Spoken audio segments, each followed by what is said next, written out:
go into the middle of chaos, like now. Oh wow, we are Hi, live.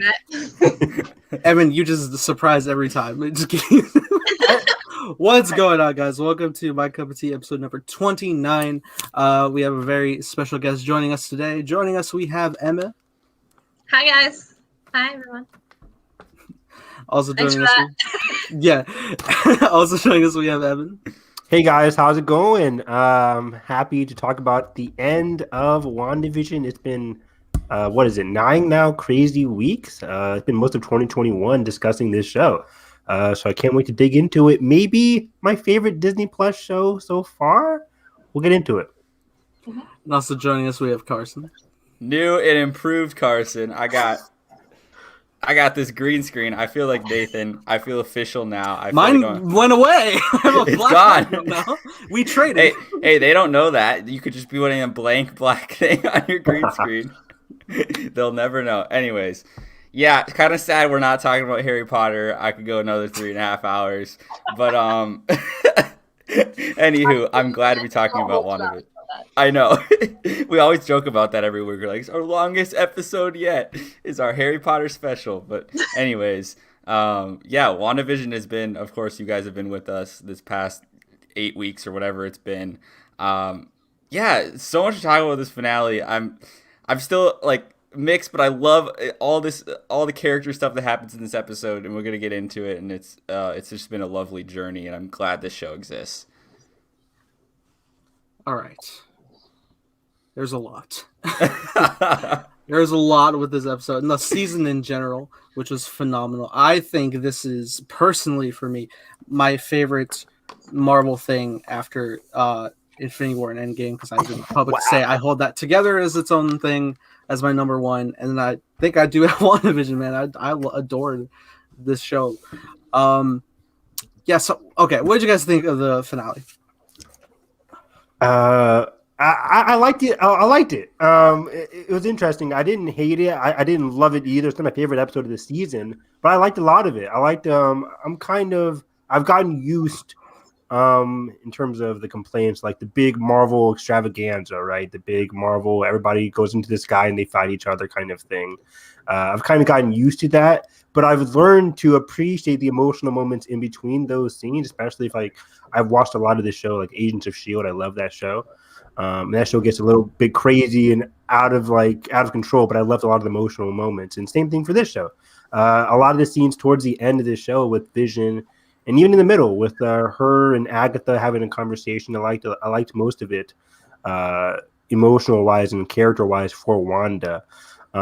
It wasn't like the tightest episode. It was pretty messy, but overall, I liked a lot of the implications and especially the ending. Like this ending, in the second post-credit scene really kind of saved the message of the episode for me. We'll get into it, but overall, I liked it.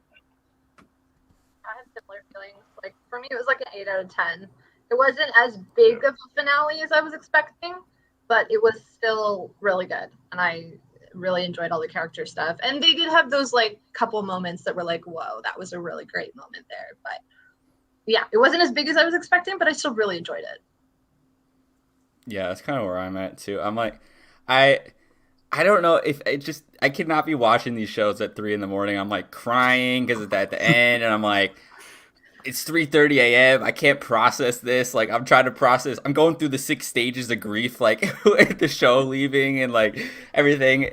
And then I watched Nathan's review today, and he's just like, no, just every moment. And I'm like, that was totally me last night.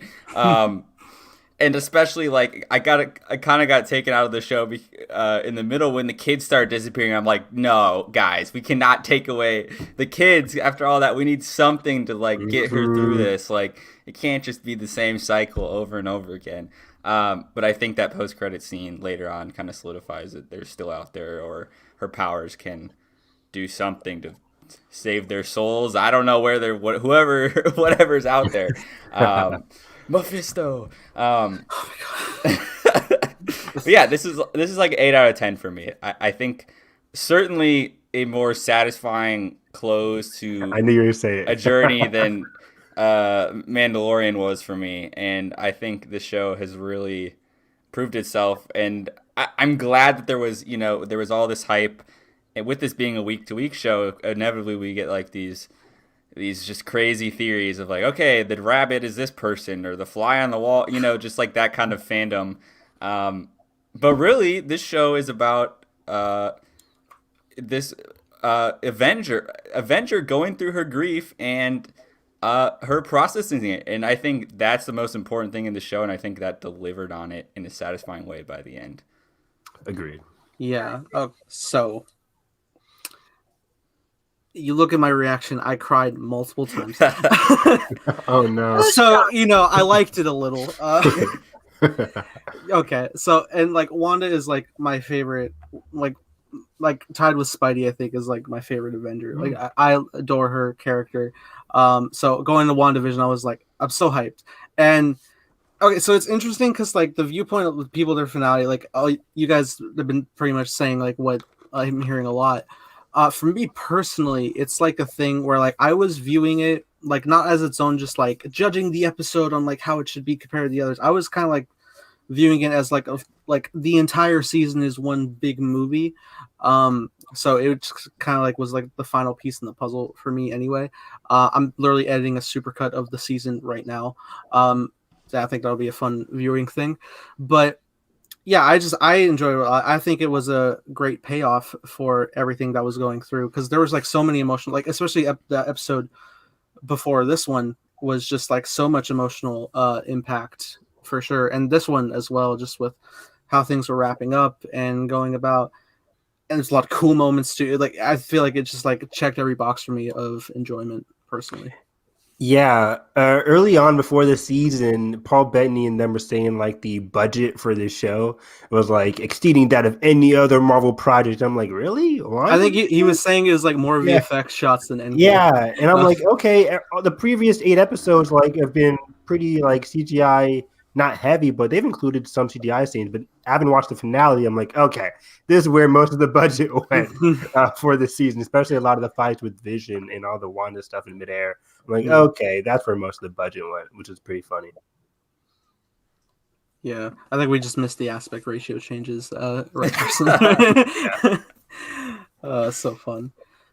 But yeah, let's actually like go through the episode, as it were. So we start off like right from the end of the last episode. Agatha has the children, and then she starts fighting Wanda, and then she starts kind of like absorbing her power away, and that starts getting a little mighty. And that's when like the action like really started like kick in, and I was like, wow, this way more like neck breaking pace than I'm used to for the rest of the season. Like this is like going. I loved like the little nod, like when she got knocked into the house under the car. It was just like the boots, like it was like Wizard of Oz. I know, I noticed that too. That was really cool. But yeah, then I think things like really start pick. Well, no, that we'll get that. There's a lot. Yeah, let's take this nice and slow. Okay, so let's just White Vision enters the battle. Man, and like I'm watching, like Carson, like he said, he was like watching the so video. funny. He's like, I don't want to trust him. Yeah, like, it's like no, because you're using lines that would fit. And I know it's like gasped. The OG body, but obviously not. He literally gasps. He starts crushing the head. And Nathan's just like, no, stop. Because this woman goes through trauma every appearance she's been in, and it never ends. It's true. Oh my god! Yeah, I didn't know what was gonna happen there. I thought like in a lot of anime, it's like when those surprise characters happen, they get like stabbed through the stomach or something. It's like, oh my gosh! I wasn't expecting something crazy like that. I was like, is something violent gonna happen? But then he started squeezing the head. I'm like, okay, that's pretty violent. Yeah. But then Vision comes in to save the day for a moment, and it's just like it feels so triumphant until White Vision's walking out like the T-1000. But like it's great because then it just starts building up more, just like Wanda and Vision like standing together to protect their home, which is great. And then the kids come to join in as well. And I'm just like, this is what I wanted. I wanted Incredibles with Marvel. Yes, it's basically the Incredibles. All of them in the superhero poses reunited. I'm like, okay, this is Incredibles, and I love it so much. Wait, yeah. I don't know if that was actually intentional or not, because it was really cool seeing all of those like parallels. Yeah. Like honestly. Yeah, it reminded me when Dash and Violet are in the cave and they're like, "All right, we're going out," like, Yeah. and then just go. But yeah, and then I love, gosh, just Vision in this episode, but both of them, Paul Bettany in general in this episode of just like, I love. He's like, "Kids, we didn't necessarily prepare you for this." I can't remember what the line is. Yeah. We gotta talk about it though. Like this was the person that Paul Bettany was hyping up all season. Right, is himself, and I It's love himself. that. Just don't watch our last like 8 episodes of this podcast. I guess just throw it out. Professor X, Magneto. You know what? As much as we can say that, we are infinitely more tame than like a good 50% of the internet. I don't know what it is about Marvel TikTok, but I have been seeing just the craziest theories that I report back each week on the podcast. It's insane. Yeah, I mean, even like the Twitter storm today, people are complaining. It's like, oh no, I've been lied to. I'm like, guys, have some fun. Chill out. I agree with one, but I'll get there. Okay. But yeah, I definitely like understand. Like it's just like roll with, like what the show was presenting you in the first place. Like that should be like the number one priority for sure, and I completely agree with that. Yeah. And it's phenomenal. I think it definitely pays off with like the family centric Wanda and Vision of it all. You know, I really think it was going well. So yeah, then the fight starts to break out. You know, swords entering the air. Well, I think before that though, Wanda is fighting Agatha. And then that's when stuff really gets intense because Agatha starts like releasing people from Wanda's mind control, and it gets very dark. That's like Dottie, the character, she like comes out and she's like just begging to see her child, which is horrible. And then the rest of them start breaking out, and you know, there's like, "We have your nightmares when you let us sleep," and it's like that's terrifying as well. And then, like, it gets to another point where they're begging for death, and I'm like, Jesus Christ, why? Yeah. That was super unexpectedly dark. I mean, it's dark for an MCU show, but yeah, I'm like surprised. And those characters are saying, like, at least tell my husband not to come in here, and then if you just keep us here, just at least let us die. I'm like, whoa, God. Disney Plus, man. I know. And part of me wishes that motivation, all of that, like, that stuff that we could, because we had all like the individual introductions of kind of those side characters like early on, but I kind of wish like that like S.W.O.R.D's motivation was a little more towards the townspeople instead of like, I'm gonna shoot and do bad things with my trucks. Like, you know, I don't know. We'll talk about it later on with the Hayward stuff. Like, So they didn't care at all. They only cared about Vision. Right. Yeah. When he shot the kids, though, I know, I got so mad. Why did he I start was shooting? so mad. I was like, This "How are man- you?" That's dark. It made no sense. This man, I will say, I think Hayward's a bit one-dimensional, but A little bit. yeah. Oh yeah, True, he, but he very really care. Like, He is Agatha paper was more thin. compelling. certified dick. Agreed. It's just I hate him. Like it's just right from the get-go. So I guess that was the goal for sure. But yeah, it's I mean, I had a question. Oh, go ahead. I had a question last week in terms of, I was like, Hayward is such a dick. He's such an asshole. But S.W.O.R.D as an organization is something we're going to continue to see for Phase 4 And have and to get Phase behind, 5 you know what I and mean? beyond. We're going to technically have to get behind them because they're going to be the de facto military organization in all these random MCU movies. Are they just going to be bad now, I guess? But then, Okay, but are we not counting and hoping that Jimmy is now in charge and he's like the new Cole? very true, right? Well, Yeah. I was saying, okay. I think Yes. Monica could take charge. Monica's gonna be in space, bro. Yes, now apparently so, now I didn't yeah. know that before, but like the whole season I've been pitching that. Right. Mhm. That's fair. Yeah. That's Darcy actually. She's gonna be Speaking of, her one moment of fame this episode was amazing. woman has 10 seconds of screen time and is using her. Have fun in jail. Like, that's it. She just Wonderful. dips in the post credits. She's like, I don't want to go debrief. Like, okay. It's funny because then I'm like remembering. Oh my god, yeah, 2 episodes ago she was at a stoplight. Like, What took her and Vision so long? I'm like, Vision, you're flying. What's taking you so long to get places? Like, where was he? we don't know. Like, how long. White Vision got there before him. I'm like, what's taking so long? Oh my god, yeah. Hold on. It's fine. Dramatic storytelling. Exactly. Yes, yeah. But okay, so where are we with this? I think there was a great yeah.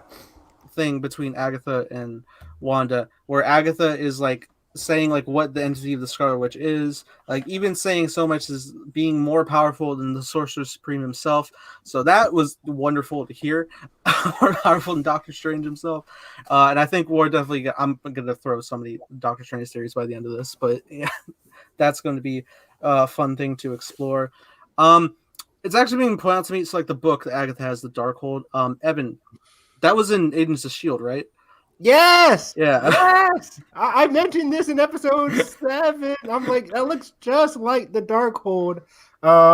Granted, I was like, it could just be a random book. I don't know. You know how these MCU shows are. It could just be a random book that Agatha's using with weird magic shit. But it is the actual Darkhold. This was used in Agents of S.W.O.R.D season 5 or 6. I forget. The one focusing on the Ghost Rider character. Yeah, doesn't Robbie Reyes take it with him through that portal? Yeah, exactly. Robbie Reyes has a scene with Coulson, but then he basically just takes it and goes through the portal because it led to a lot of I'll lack for a better word, but chaos in the Agents of S.W.O.R.D world. But I don't think it was necessarily chaos magic. I think Kevin Feige, when he got control of the concept of the Darkhold, he wanted to make it more comic book accurate, which is kind of like what we see in this episode. It's very focused on the god of chaos, which definitely could be the villain for Doctor Strange 2 now. But the god of chaos, what was his name? Chthon, I think his name was. And that's basically what the Darkhold is about. It has all these incantations and magic about how to resurrect himself.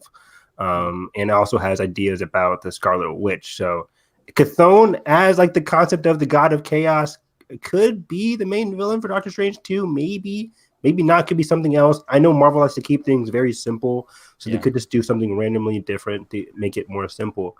But yeah, that was from Agents of S.W.O.R.D. So it's very cool that they brought it back here again for WandaVision.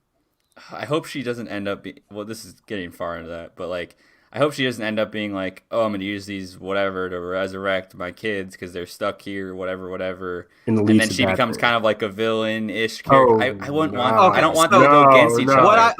What I actually think with that is, not to like, I guess to skip ahead, kind of.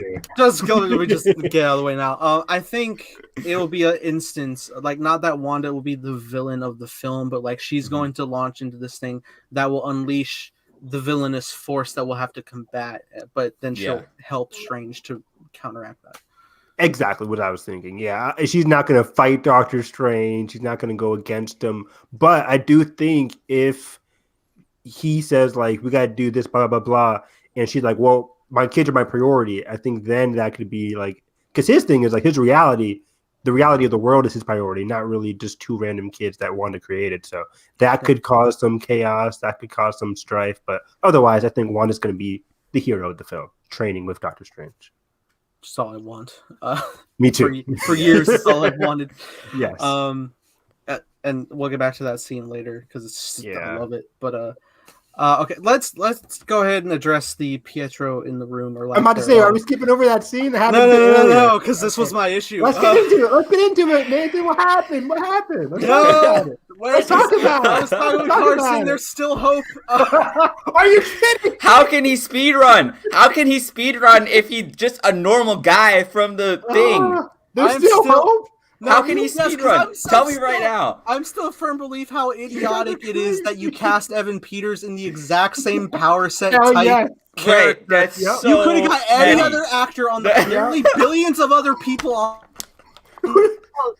Wow, he got so into it, he froze. He froze. No. No, they totally cast him for a reason. Like, right? Yeah, they cast him because he was the other Quicksilver. It's a fun Easter egg. That's it. They know exactly what they're getting themselves into. Hell yeah, they did. Let's set your expectations. I don't know. I have faith that I hope that they would know what they're getting into, but also networks and fandoms do not tend to align. Right. So I wish they would, but a lot of networks don't know what the fuck they're doing.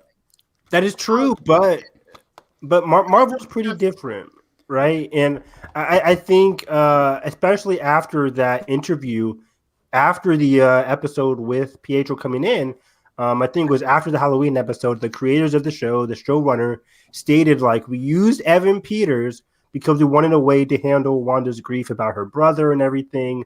Evan was fun to get on set. Kevin Feige asked us, like, we didn't have to use him, but we really wanted to use him because of his implications. I'm like, the way they talked about it, I'm like, okay, so this guy was just, yeah, it seemed like it was for fun, and it was used as like a wink and a nod, which the Marvel Universe is literally known for, wink and nods. So I'm like, okay, cool, that's it. I don't need him to be anything extra special. I kind of thought like maybe Pietro was an amalgamation of Wanda's memories, like same thing for Vision, right? Like Vision was Wanda's memories. Maybe Pietro was Wanda's messed up memories, but it wasn't really Aaron Taylor Johnson because she still was like getting over her brother. She was still grieving. So it wasn't really Aaron Taylor Johnson. It was Evan Peters. So I was like, okay. But then once it was revealed that Agnes was controlling the whole thing all along, Agatha all along, I'm like, okay, that's it. It was just, I didn't think it was some random person. I didn't see that coming at all. But I was like, okay, so she's in control of this. So whatever happens, happens. And then this episode happened. I just chuckled and moved along. It was a funny reveal, and that's pretty much it. Yeah, it's like my thing. What I'm confused about it, I'm fine with like, I guess like I don't know. I'm fine with it just how it ended up, but like, how can he speed run if I guess if that's the powers are just a projection of the memory or whatever? But if like he's just the I think Agatha gave him that guy probably to mess with him, to mess with her. Yeah, because after she took off the necklace, after Monica took off the necklace, it was kind of back to normal Ralph Boner. Yeah, I guess that makes sense. It's just like it was a trick. It was an illusion. I just imagine Kevin Feige having these conversations, just like, like it's gonna be Ralph, you know, like it's just funny. And he's used to this, right? This isn't the first time they've done this. Trevor Slattery, I know. Iron Man 3. But also when this man gets up here and is like, okay, this is gonna connect the multiverse of madness, wink, wink, and then it's also gonna connect our Spider-Man film, and so I don't know. I think maybe I'm thinking way too deep into it. Most people have of what the show is going to be, but like House of M is still trending right now. House of M is still trending. I keep putting it into my Comixology cart. I haven't bought it yet. It's pretty good. I'm waiting because some guy has it checked out from the library, of course. So I gotta wait for him to go read House of M. Carson single-handedly saving libraries all over the world, man. You know what? I will. Libraries are awesome. They are. I work it's at like the one thing the United States has done right. It's like, wow. Oh, okay. Hello? Anyways, Hello? Nathan, are you here? Am I back? Yeah, okay. We hear you, buddy. Whatever Evan said, he's wrong. No. All right. No, but okay. No, I was tuning in. Okay, Evan, don't bring up Trevor Slattery bullshit when we're literally fixing that in Shang-Chi with the actual man. Don't do that. Don't try to use that as a good point. Anyway, I'm back to defend my case. Go on, yeah, come on. Yeah, Nathan, Evan just said that like he kind of thinks that like the speed powers came from just Agatha knowing that about the brother and just messing with Wanda versus it actually being like a projection of Wanda stuff or something else. Being a witch too, right? Like, because you don't really know what their powers are. They can kind of just everything. Like, so yeah, so that's what kind of the running theory is. What is the silver lining that gives us hope for you and me over on the left side of the screen? There's nothing. Rebellions are built on hope. Evan, shut up. All right. So okay, there's nothing. There's also nothing confirming that it definitely gave him power in that regard, because honestly, there's a lot of like loose ends with this finale that were left. A lot, really? Yes. The Vision just took off. Where'd Vision go? Gone. Yeah. Okay. And maybe one or two. Okay. I'm tired. Lay it on us. The court is yours, Nathan. Go off. Stay sorry. There's so much pressure when you guys just keep like I'm telling me, sorry, all right, yeah. keep going. I'm done. I mean, you were offline. I was like, we were just hyping you up, and we were just waiting. Yeah. They were hyping you up. And you were frozen like this. You're like, it's like 3 billion people on the planet. You chose Literally. Evan Peters. Yeah. All right. So, look, my prevailing theory, I don't know if Carson brought it up, is that this could still be a existing speedster that has the likeness of the Fox X-Men Quicksilver, because it's multiverse stuff. Like, you can do that. Just it could be other different alias, but still have that power set. Because this is like Pietro's not the only speedster we've seen in the MCU. If you go off, like Jessica Jones had one. So like they're out there. Like it's possible. Like even Wanda's son has that capability. So it's a possibility, and I have to believe it because it doesn't make sense that you would get. I know it gets so meta because it's like, okay, the likeness of that speedster that is a regular person that may or may not be a speedster in this world, but isn't from a multiverse world, or could. But they still chose to be that MCU's Quicksilver replacement, Right. while he also played Quicksilver in the other universe. Like it doesn't. It's too much to not. Is it too much, really? I mean, Yes, it is. It totally is. For an average person, The audio description from the episode. First of all, Remember two things that? now. If you're an average audience fan, if my mother watched this show, she doesn't look up the audio description. Nobody cares about the audio description because besides crazy No. TikTok Marvel- fans. Marvel's Evan Peters is go famous for it, for man. one or two things. American Horror Story, sure, but this man ran around in slow motion in a kitchen in Days of Future Past, and people know that scene. I'm sorry, that is like the known thing. People know that, so they're gonna look at it. They'll be like, "Okay, cool." But when they see this finale, it's gonna be solved for them. 99% of people out there are gonna be like, "Okay, Ralph Boner, 99, get That's out of it. here. Boner, So- are you kidding okay, cool. me? Yes, No. yes." That's the payoff. That's it. What payoff are we hoping for? Oh, I really hope I can see. Not a the dick side joke. of the Not future again. a dick joke. No, not at all. I mean, what's the upside, right? What's the upside of your theory? What do we get out of it if he's an actual multiverse character? What do we get out of it? What's the upside? The multiverse. The multiverse. You answered We'll the see that in Doctor Strange. This is the setup, Evan. Yeah, we wanted this to be the setup, and then like. That's the thing, right? Like the MCU is setting you guys up for, we need the setup. We need the setup. No, we don't. Okay. This is a Also, TV no, I have series. another reason. The end credit scene. True, but that's Marvel for you. Like it's end Oh, credits. now it's Marvel That's for you. different. That's It's different. 0.01% set up in the end credit scene. Here's the As thing. opposed to your convoluted setup scene where we're going off of this, like. Yes. Here's the thing. This works. Here's the thing. I also don't like him being just a random person because I don't think it resolved well. Like with the, granted, the grief between her and Vision is the main focus of the show. But also, I feel like him being a random person kind of just put the grief with her brother just by the wayside, and it wasn't really. I wish they would have had like one more kind of interaction or something about that. But I understand in the context of finale, we probably didn't have time for that. Also an Good to attachment to like my running theory of this could still be like a multiverse Peter Maximoff is the fact that there was kind of like a dropped plot line of Jimmy Woo looking for someone in witness protection like back in episode 4, and some are now speculating that maybe Evan Peters was that person under the new alias Ralph Boner. Say that again. Wait, what? I don't even remember. He's playing himself as an actor in a town as a No, I'm not saying that, but like, 1,000%. I guess if not. you read it like at like all the yes, kind of, See, but the way this multiverse, the way your theories are getting even crazier because you're expecting Marvel to explain something to the audience, point blank, with the whole Monica scenes and everything, but then turn around and say, okay, yeah, those explainers in that episode, those are lies. I'm like, why? Then why even have those scenes in the first place, right? Like, if you're having this multiverse explainer, then why even have those scenes in the first place if they're supposed to not be real?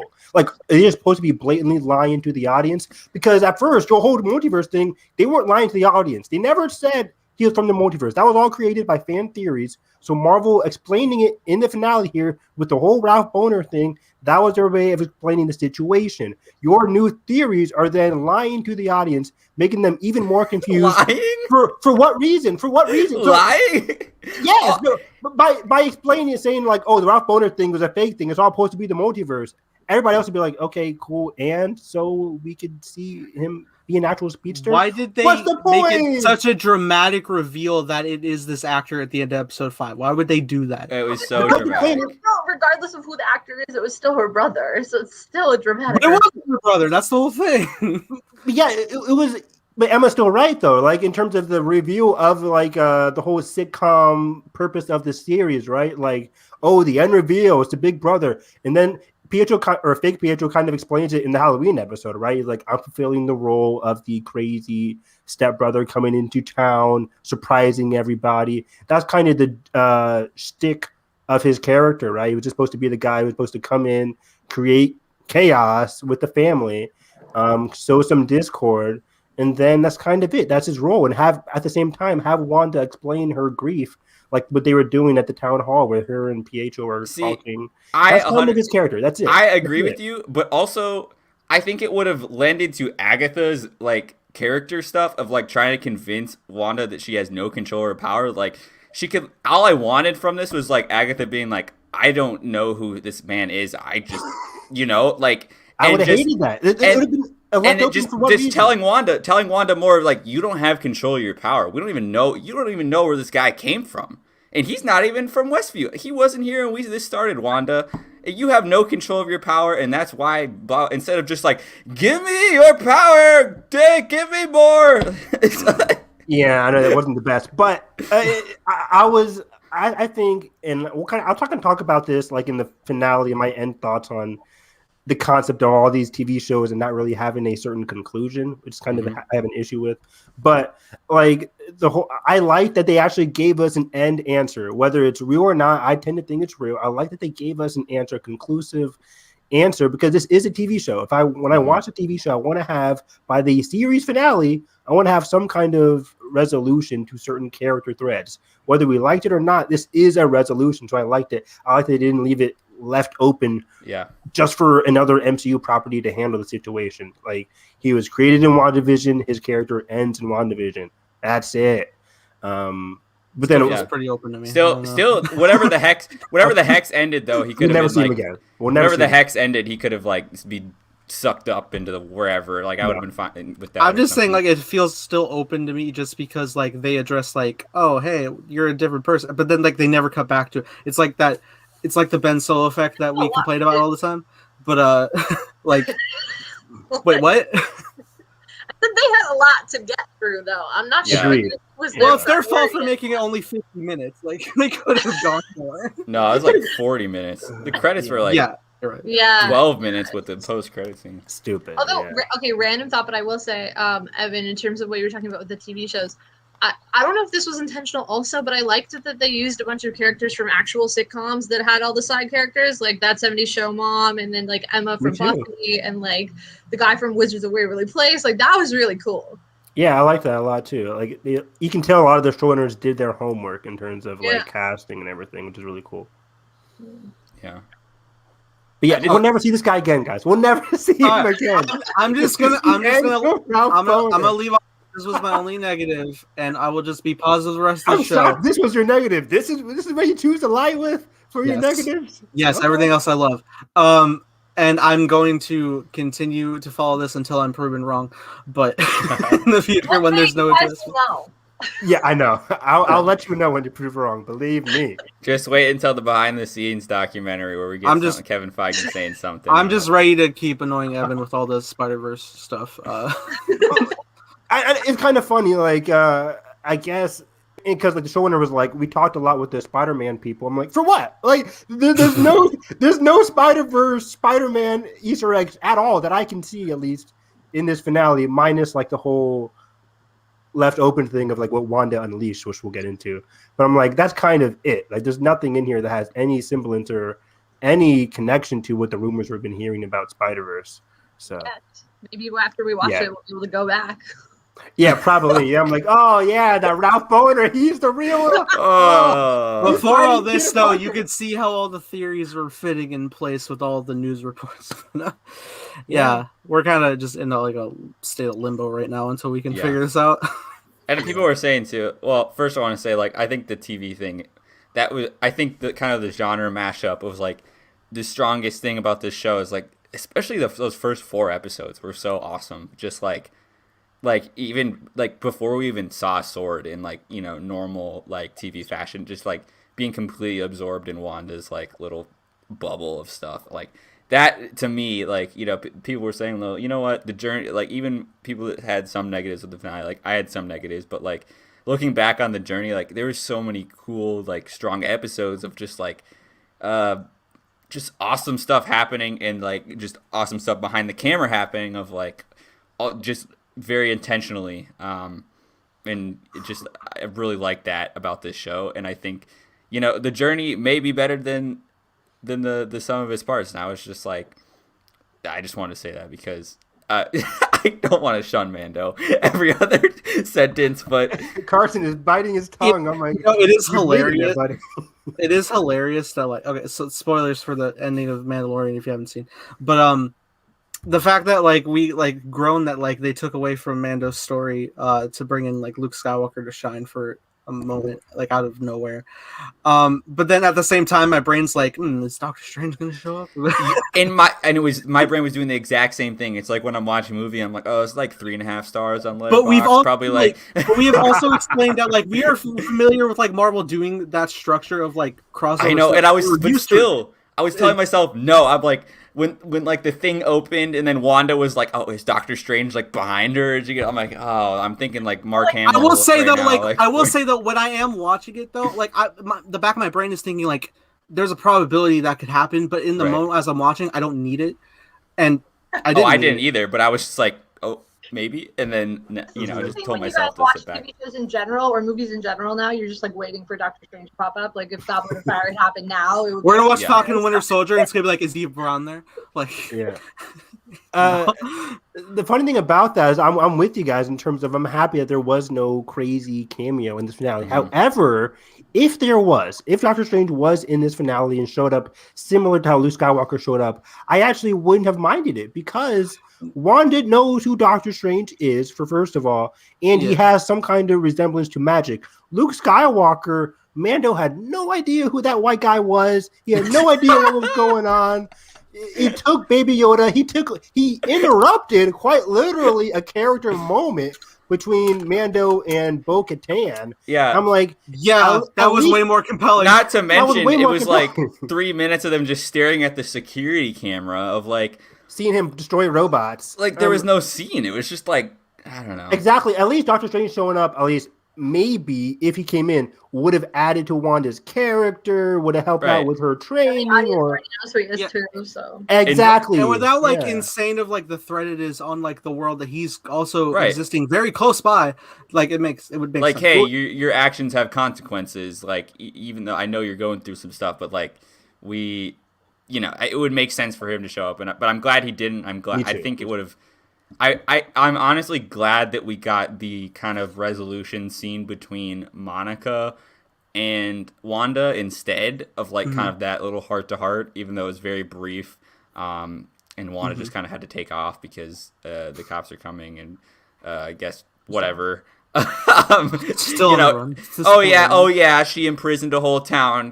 Got a blast. Like, But Karsten, she needs accountability. She needs to get thrown in jail. She needs consequences. that's not what Get I out of here, want. Hayward. Get out of here. I'm People all complain for. about that online. I'm like, are you kidding me? Are you I'm serious? all for the consequences in the form of her personal journey of like I think we got it in the line of like I don't understand my power yet, but I'm going to, and I think that was enough for me to like she realizes the weight of the situation and how she's going to move forward, and I think that was better than someone intervening and telling her that she was wrong. yeah. Agreed. Yeah, and it kind of annoys me. It's the same thing with the Kylo Ren complaint in the sequel trilogy, where it's like, oh, Kylo need to get thrown in jail. Poe Dameron, He's a war criminal. He needed to get thrown in jail. I'm like, yes, technically in the real world that would probably happen. Poe Dameron kind of led to the slaughter of his teammates. Kylo Ren killed a lot of people. boo-hoo. It's Star Wars. It's like, come on. It's Star Wars. It's war. Like, they it's a all have redemption done arc. horrible things. Exactly. If you think about it. Exactly. So I'm But like, the Hosnian system, Evan. the Hosnians. Hey, Oh, Evan, he watched it. that village that village in The Force Awakens, those poor villagers who I have no idea what their names are, they need justice. I'm like, shut the heck up. Like, no, they don't. Like, and same thing for WandaVision, right? Like, all those in the- stormtroopers that have died that probably are just like living. they have friends and families. That are like Finn. After or us Jana. proprietating for Lost Stars all these years of like the I know, Empire right? perspective, we're like, oh, we don't care about the other people. But in WandaVision, like, yes, what she did to people are crazy and bad. She knows that. She acknowledged that in the finale.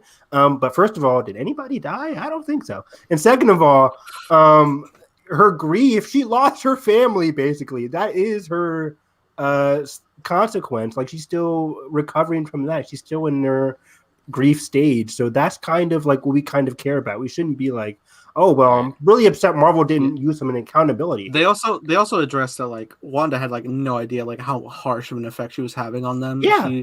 Right. Like, and as soon as she saw, she was like in a panic and she felt horrible. And we have a lot. We haven't really talked about S.W.O.R.D yet, but like we have a lot of that Do to we need blame to? for like. No, I'm just saying in general of like, just like you know, she just wanted to give him a proper burial, that kind of deal, and you know, also, you know, the people that are left out there, like she has friends, but it was like nobody really checked up on her. That's kind of depressing. Of like, you know, especially after Endgame, of just like, even though it's like so immediate after that, and everyone's just already gone their separate ways, and it's like, oh dang, like, you know, after I'm trying to think like too, because like I think like outside of it, like Hawkeye maybe, but anybody else, like there's not really anybody else she was very close with. Checked up on her For sure.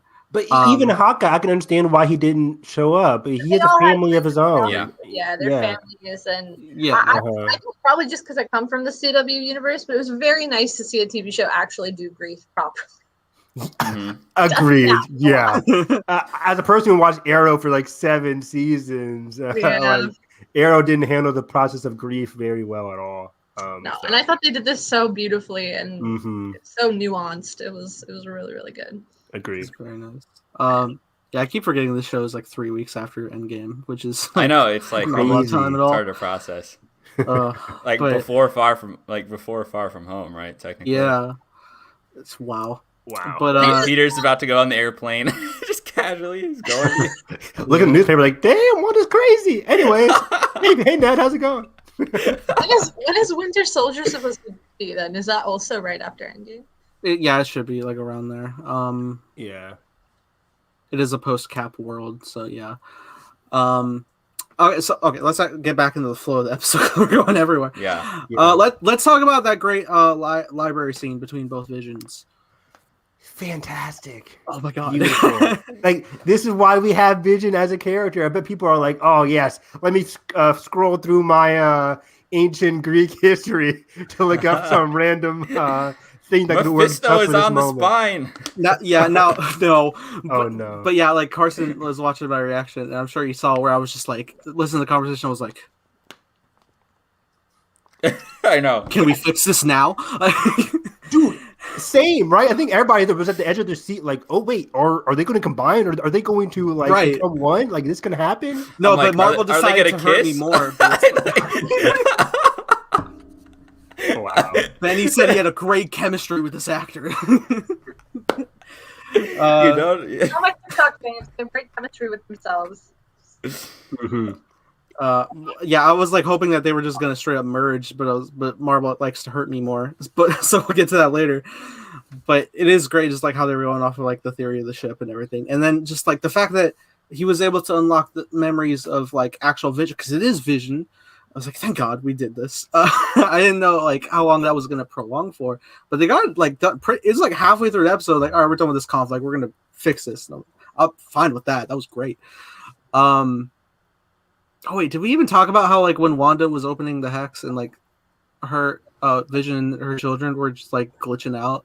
That was Yeah, we after kind this of scene, did. right? But yeah, it's right after the library. It's after this scene, but Okay. I liked the whole ship of Theseus moment. I thought it was very well done, very reminiscent of a lot of the best Vision scenes, like what he had with Ultron, Mm, what he had a couple just last week with the whole grief, love, perseverance scene. Vision is a very I don't know, well knowledgeable character. And well him like spoken.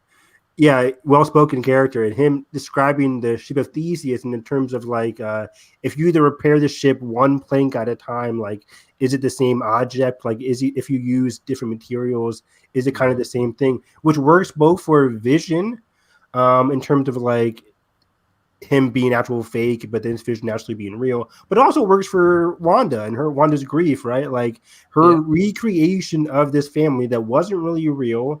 Well, we'll get into the kids thing, but like the kids, like for her, like they weren't real. They were kind of created from Wanda. Vision was a recreation of Wanda's memories from the Mind Stone. So all this kind of stuff, like these weren't real, but are they? They still mean something, which kind of goes to the ship of Theseus. Like they still internally mean something for her character.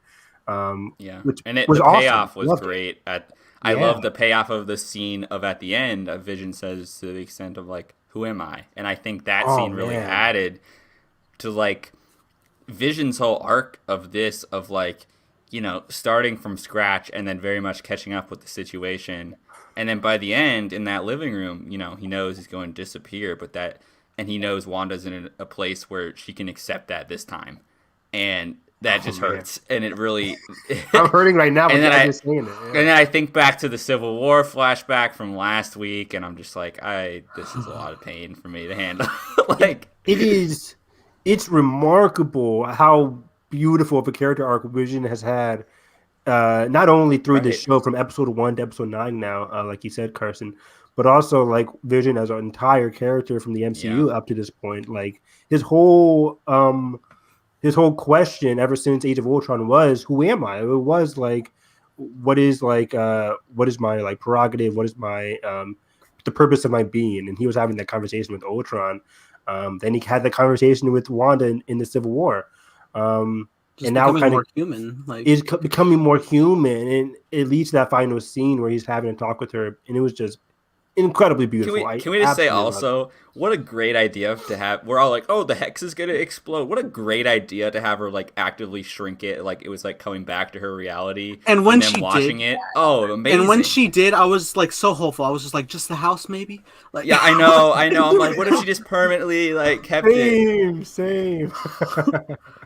Yeah. God, so many great moments.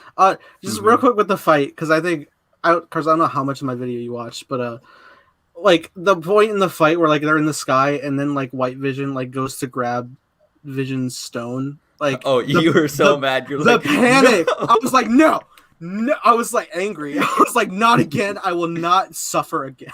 But I will. But this later. time he was able to phase. Thank Yeah, goodness. I was like, yes, it's so good.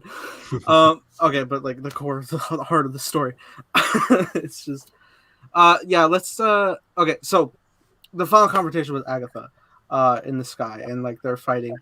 That was I think way better than like a Doctor Strange twist reveal. This was way better because it's just like Wanda taking it to like account. Like, okay, you know what? Maybe I am a witch. Let me use that to help save my family. And it just seemed like she was throwing power just cause, it's something like we've seen before where she's just like fighting like all her energy.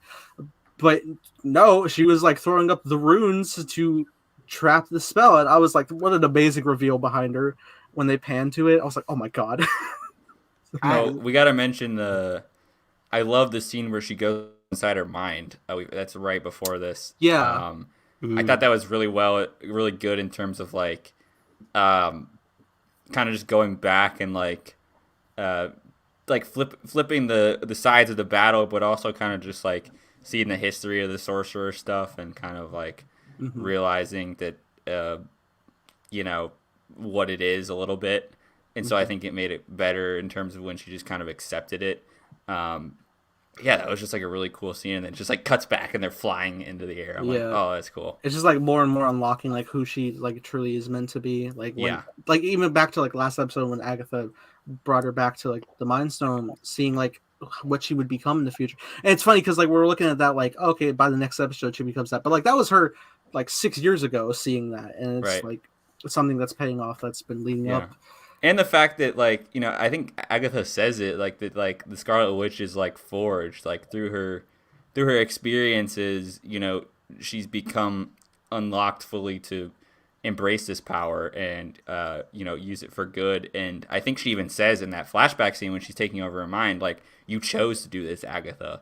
And I thought that was, you know, just realizing that with someone with power, their choices can make so much. Obviously, it goes hand in hand with her decision of making the hex and all that. But by this time in the show, she's now realized her actions and like is on the process to like taking down Agatha. So I thought that was kind of a good connection of her character right there.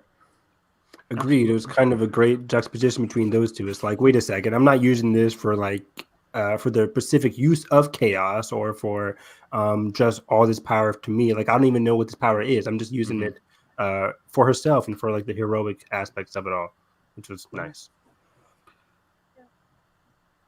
Yes, it's so good. I love the show. I love it so much. But yeah, then when she starts to like fully embrace the power that is the Scarlet Witch, and she gets probably my favorite MCU costume I've seen. Next to like because again, I love Spider-Man. I love his suits. It's like tied from like top. It's so the crown. Oh my god, it's an amazing outfit. And it was also like interesting just like hearing Agatha like kind of like freaked out in the sense of like, oh my god, you don't know what you've done. And I think there's like the truth that I don't think she's being spiteful. I think she legitimately has like a bit of a fear of like what Wanda truly can be. And I think that can like get a little outrageous, that we'll probably see as an effect in Multiverse of Madness. But it was pretty great to me. But let's dive into that. Like you, Nathan, I loved all the whole fight scene and everything, the ruins and stuff. But when she defeats Agatha, can you explain like how does she defeat her again? Like she just she overpowers her with all the chaos magic, right? And then that kind of it. But when she's explaining like you don't know what you unleashed, like in terms of what? Like what did Wanda unleash in a sense? Like just more chaos magic into the world? I think it's like what she will, not really what she's currently. Okay. I think it is more of like a Buffy thing. Like, you know how like the Hellmouth just attracts power. So now that she's fully the Scarlet Witch, it'll be like she's unleashed other things, Right. Power that will kind of come out with that. Kind of like, you think it's like, hey, like, you know, you handled me, Agatha, but there's, you know, some bigger threats out there that are gonna. Yeah, because before, if she didn't have her power, then like no one would sense that, right? So that's how I kind of took it. But like, I guess we won't really know. Okay.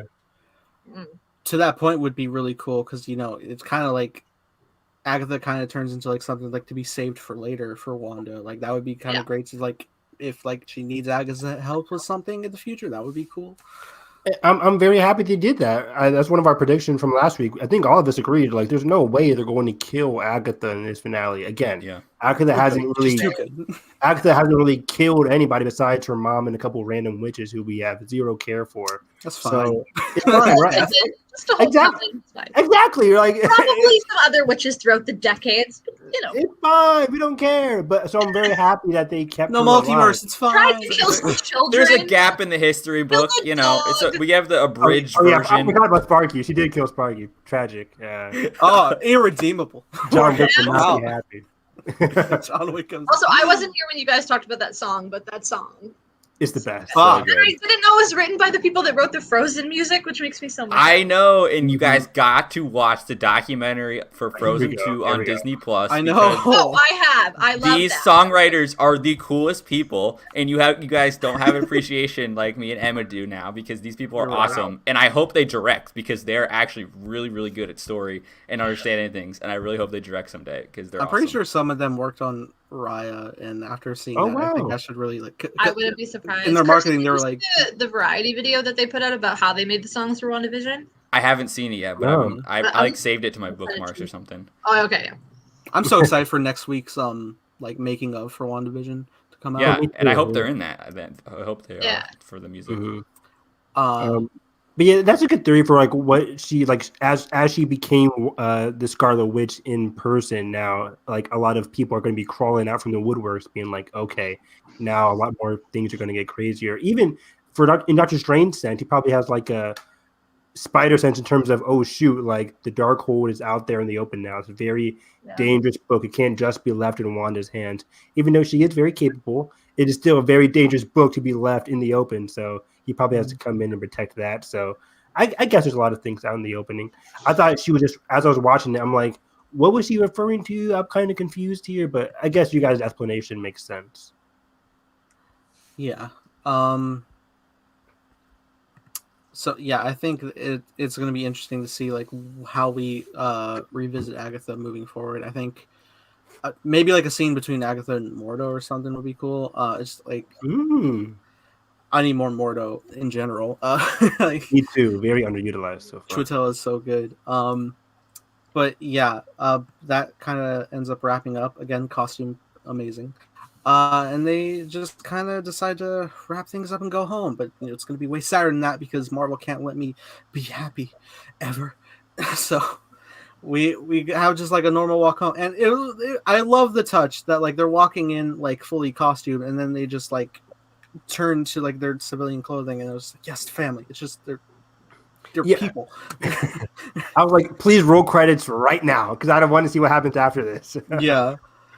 I'm season 2, all right. But no. Dang, I know tragedy is about to happen. Yeah, no, it was interesting because like so like they're tucking Tommy and Billy into bed, and I don't know when you guys maybe picked up that like things were going south there, but like I picked it up as soon as like when Vision said like that last good night, I heard like a tremor in his voice, and I was like, wait, no. I was like, no. It's so sad that Vision knows too, like in that moment. Yeah. Like, pain. It was very sad. As soon as she started reseeding the hex, I'm like, I love that she's taking it down. But then I'm like, oh wait, no.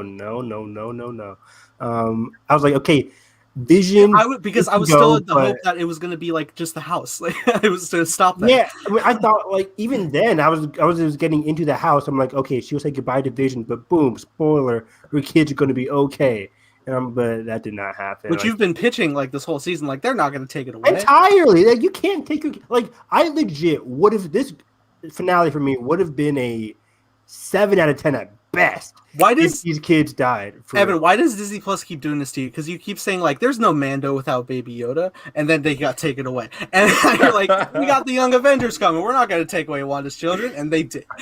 Yeah, I've been screaming Young Avengers from even before the series. I'm like, her kids are going to come in here. Young Avengers, Tommy, Wiccan Speed, let's go. And honestly, I don't need older actors. These kids do phenomenal jobs. They're great. They're phenomenal. Like I even thought they were going to get grown up in this finale. I was so sure that they didn't have a strong hold on them. Like I was shocked when she started tearing it down and the kids were affected by it. That was very horrifying.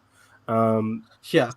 So I was like, Jesus Christ, they're probably going to have to go then as soon as I saw that. But I'm glad the post-credit scene was there because without that, I would also like to at least thank Marvel for sparing me from seeing them disappear, and we just closed the door. Yeah. Thank you. And the way they did it was good because thank God. It was very Titanic though, which also made me. Oh man! Now I'm about to cry all over again about Titanic. Jeez. Oh man. So yeah, then we start to get like just Wanda's like closing down like the house, and then just cute moments again between Wanda and Vision. He just wants to see her one last time. Oh my God! Yeah, we got a Stars Born moment. Just want to take another look at you. Glides Wanda's nose. Yeah. Only you would reference. And then she's like, "Well," and he's just like, "There you are. There you are." So lovely. This is the best scene in the entire fucking finale. Yeah, I love this a lot. Oh, so man. Good. I was tearing up. My brother and I just watching. I'm like, they're gonna do it, aren't they? Oh, really? They're gonna say goodbye again. Like, with the audacity to frame it the exact same way as they were together in Infinity War, very just together. Yeah, in front of the damn window. The same like hand framing, like It broke me. Oh, and then they did the one tear out the left eye. Yeah, like, Nathan, you called it. They're gonna do the tear. I'm a sucker for those in movies. The one tear, the wipe away the tear. I'm like, Man, Oh, and cinema, before the cinema. kiss, she's like, he's like, "What am I?" And Wanda's explaining all this thing, and then she's like, "But mostly you're my love," or from the thing, and I'm like, "No!" I'm like, cut the My cameras, cut the sadness, camera. my sadness, my hope, but most importantly, my love. Oh my god! Ow. Like that is WandaVision in a nutshell. That Yeah. line, and I'm like, oh, this show is incredible. But then when Marvel not only has like the knife in my heart, they decide to twist it a little. When like they're just rushing the hex like to the door, and then they have to rush the goodbye. But it's not a full goodbye. Thank you. It's like, well, it stands to read. And then Wanda's like trying to rush, like, don't leave. Let me just say, we will say hello again. I'm like, thank you. White Vision's out there. That surprised me, kind of. Like I expected a full goodbye. I was ready to say goodbye to Vision, but when she said like we'll see each other again, I started jumping. I'm like, hell yes. I'm like, please come back in some way, Vision, because before this show, I didn't have a strong connection to Vision, but throughout these 9 episodes, especially this finale, I'm like, man, like I was expecting Vision to go, but I really want him to stay. So again, that Marvel tease for the future, I really liked there. And White Vision is so interesting because now he has the memories, but like not really the emotional attachment yet. Because like it's like Civil War Bucky. He's like remembering himself. And so I think it's going to be an arc of like survivor's guilt and like kind of like I don't feel like I should have this because like this is not me. It's like this is me, but it's not me. And it's like, of course, it's a classic Vision thing, but it's so interesting that like I would love if they did like the plot point of like somebody that is like brainwashed, like I hurt Wanda. What if I do that again? Like, that would hurt my heart. And of course, like S.W.O.R.D's probably still tracking him. Like, where does he go from here? Like, hopefully not. Right. So it's scary.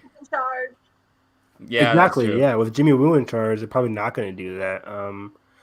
But yeah, I'm so happy that Vision is still out there. I'm happy that Wanda said we'll see each other again because it kind of goes into the theme of the show, right? Like family will persevere. So I'm very happy that they're keeping that emotional connection strong in the finale. Like Nathan said, they didn't just leave with the door closing and it's like, oh, see you in season 3. I'm very happy that that there's actually some kind of possibility here. More seasons because I saw Yvette Nicole Brown's tweet on that it was the series finale, not the season finale. That is what they titled the episode. Yeah. I was making a joke about Mando, but this is the series finale. There's no season 2 for this show. Okay, that's what I thought because I was like, if they did it so well, I kind of don't want a season 2. There's no. That's Falcon and Bucky could get more seasons. Yeah, Feige was talking about it. He was saying a lot of these early Marvel shows aren't going to have season 2 with the exception of Loki. Like Falcon and Winter Soldier, probably one and done. WandaVision, one and done. And it kind of makes sense, right? WandaVision's all about Wanda and Vision. Now that their character arcs are kind of ended, I mean, at least for Vision, then there's no reason for a season 2. It wouldn't make sense for a WandaVision season 2. Falcon and Winter Soldier is all about Falcon becoming Captain America. So by the end of that series, it wouldn't make sense to him to still be called Falcon. But like Loki or Captain Marvel or Hawkeye, I could see those having season 2s. So we'll see. Okay. But yeah, so post-credit scene, right? Well, hold on, because they just have like that. I was impressed with like the stark contrast, like when the hex was closing, because it's like it's daytime in the real world, but it's nighttime in the hex. So it was just like more jarring to be like waking up to like the reality that it was, and just the crumbled house again. I'm like, God damn it! And everything I loved is gone. But then she goes to say goodbye to Monica. And then she flies off like back in her outfit, but it's like without the crown and it has a hood. And I was like, that also looks dope. I love a good hood. I'm a sucker for hoods, and it was pretty dope. Yeah, pretty great. And then like she goes to fly off, like taking one last look at Westview, like leaving the borders of it, and then it just cuts off. And I'm like, even in the finale, they're still like just shutting me off, like out of nowhere. Like, how dare you? But we get so we'll get to the first end credit scene, which is more focused with Jimmy and Monica. I loved our side characters in the show; they were fantastic. Yes. Jimmy Where'd Darcy go? I don't know. Can you guys clarify for me though? What happened to Monica? She has powers now. Yes. Yeah, so in the comics, he has powers similar to Captain Marvel in terms of energy absorption, but I guess hers is kind of different. Hers is kind of like Yeah, spectrum or photon, where she can control light. That's kind of her thing now. Yeah. It's like her light her kind of her comic name either Spectrum or Photon, and she exactly. does eventually take up the mantle of Captain Marvel. Yeah, Oh, okay, cool. I like which that. I don't think they'll go to Captain Marvel route. I'm happy with her just being like photon or spectrum, being able to manipulate light and light waves through her body. It Well, I can can be see very like powerful. if they were to do like a passing mantle, it's probably going to go to Miss Marvel, Yep, Yeah. exactly. Kamala Yeah. Khan. Mhm. But yeah, it's all great, and And all three of them are going to be in Captain Marvel too. So that's gonna Yeah, be great. and it's cool because it kind of like we talked about in previous episodes that like Wanda actually like did change matter in a sense in some instances. Like we see like whether it's the truck that got like pushed outside and was like actually changed, or Remember when I was like trying to fuel that to like, yeah, the kids are here now. Like, right. That's what I'm saying. But it gives me hope that the kids are, especially you were saying like that they literally came from Wanda, obviously. So it's like She's like Elsa. Oh, with Olaf, yeah, I guess. I mean. Well, you just told me about the kids. I was like, wait, that's Olaf. Like, We need the permafrost for the. Yeah, she's got a little, you just little need red, the little red crown. Can they have like matching crowns to her, like little? Yes. That'd Perfect. be perfect. Okay. Anyway, Monica goes into the theater. I don't know if this was our engineer, but that we kept theorizing on. But Reed Richards. Yeah, I mean, this is one of the things where I understand why people were actually questioning this, because the actress who plays Monica actually said that we'll see her in the finale, or see the engineer towards the end of the series, and we never did. I mean, that's an actual quote. and I don't know if this was like the same person that in this end credit scene that was in like that like 6th episode, but I think it might have been. But anyway, she turns into a scroll, and I'm just like, wow, they're really like going full on with the scroll. Like first, Far From Home had the end credit scene. Now this one is just like, it seems like Secret Invasion is going to be like a big like cross point of a event for some things. So that's exciting. Also, yeah, it's exciting that Monica is going to go up to space, probably where Nick Fury was at the end of Far From Home. I didn't even connect with the Secret Invasion thing, I guess. So are you thinking we'll see Monica in Secret Invasion? Maybe. I mean, it wasn't announced, but it's because I think all they confirmed was Fury and Talos is going to be in Secret Invasion, but I'm sure they'll have plenty more characters because it's all Skrulls. Yeah, they said it was going to be an event series, so I'm like, a limited series, but yeah, an event. Yeah. So I'll probably see a lot of different characters. Monica would make sense. Sure. Maybe we get a tease for that in Captain Marvel 2. Yeah, it's cool that all these side characters are potentially moving on to different things. With Ant-Man 3, Thor 4, and Ant-Man 3 is going to be big. That's going to be crazy. I am excited purely from the King the Conqueror cast, or is that the character name? Yes. That what's the actor's name again? He's excellent. Jonathan Majors. Yes. Come on. Yes. He's awesome. So I'm so excited for. Did you ever finish Lovecraft Country, or you didn't finish that one? No, I did. I watched the pilot. Of course he did. Of course he didn't finish it, because Carson's the person who never finished. I'm on Young Justice season 2 now. It's my jam. Don't hit me with the Young Justice. Okay. Real quick, I'll address AJ's comment. We were just saying Secret Invasion is already confirmed to happen on Disney Plus as a limited series. Yeah, not a movie. Thank God. Good, because more expansion to tell the story. Exactly. And I'm never a huge fan of the Secret Invasion storyline. Even in the comic books, I didn't really get the, hey, gotcha, it's not really him, it's somebody else. I'm like, boring. But the way they're going to be doing it on the Disney Plus series with like a little buddy cop with Nick Fury and Talos seems like more my jam. So I'm happy about that. But yeah, I'm excited for Monica to be going to space with S.W.O.R.D. Hopefully the good version of S.W.O.R.D. now, I guess, with Nick Fury in charge. So that's gonna be surely cool. This man's gonna retire soon. Like, we need a new head. Like, yeah, like he'll always. Yeah. So, well, yeah, for sure. But like, I mean, I'm very curious to see, because we're kind of assuming Jimmy Woo's in charge, like on the ground, but he's still an FBI agent, right? So he has I'm people. sure S.W.O.R.D will recruit him or something. Something will Right? happen in Ant-Man 3. But I do love how much they built up these characters, because after we got this new phase, I wasn't super excited for it, if I'm gonna be honest. There were some characters I was, but like we just lost so many of the good ones, and now I'm like really excited about it. So real quick, there's so many people of that mindset, which I understand, but then I have like the faith in Marvel, because I remember back like they're amazing. Before the first Iron Man, no one knew who that was. No one cared about Captain America. Nobody cared about any of this, because they literally had like a box of scraps when they didn't have Spider-Man or the X-Men or anybody, but they built it up, and it's like, wow, they're just as iconic now. So we just got time to develop. Yeah, I'm the same way. Like when Phase 4 got announced, there was a lot of exciting stuff, but I was mostly excited for like the returning stuff, like Thor 4, Black Panther 2, Spider-Man. But now, like the more I'm hearing about stuff, I'm excited for the new stuff. I'm excited for like Fantastic Four or all these other Disney Plus series with Hawkeye. I'm super excited for Hawkeye. So Haley Steinfeld's gonna maybe because Haley Steinfeld, I love her. She's the best. She can do anything. So yeah, I like that we have kind of like the in between kind of shows with characters we kind of know, and then either the new like proteges or whatever, and then also we have like completely new stuff like Eternals, which is going to be awesome. I'm so excited. I totally forgot about Eternals. I know.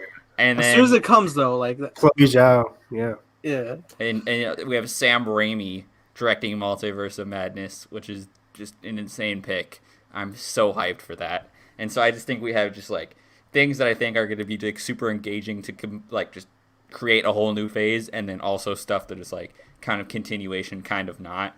And so I like how it's a mix of those things. Mm-hmm. Yeah. Okay, so the second end credit scene where we're pushing in to the seclusive cabin, which me and Evan were pitching would be like the end of Wanda's journey to just be happy and peaceful, damn it. But not right now. Johnny Cash from the Logan trailer starts playing. Just sitting out in the I hurt myself. So today. I don't want to get copyrighted. Nathan's Twitter's already been taken down, but I know, right? The DMCA's on your... They're probably watching right now.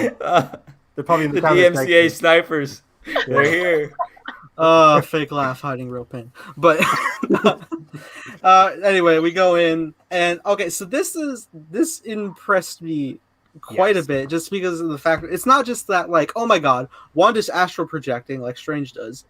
Strange can't even walk around when he does that. He has to rest where his physical body. Wanda is operating while that doing we've this. seen.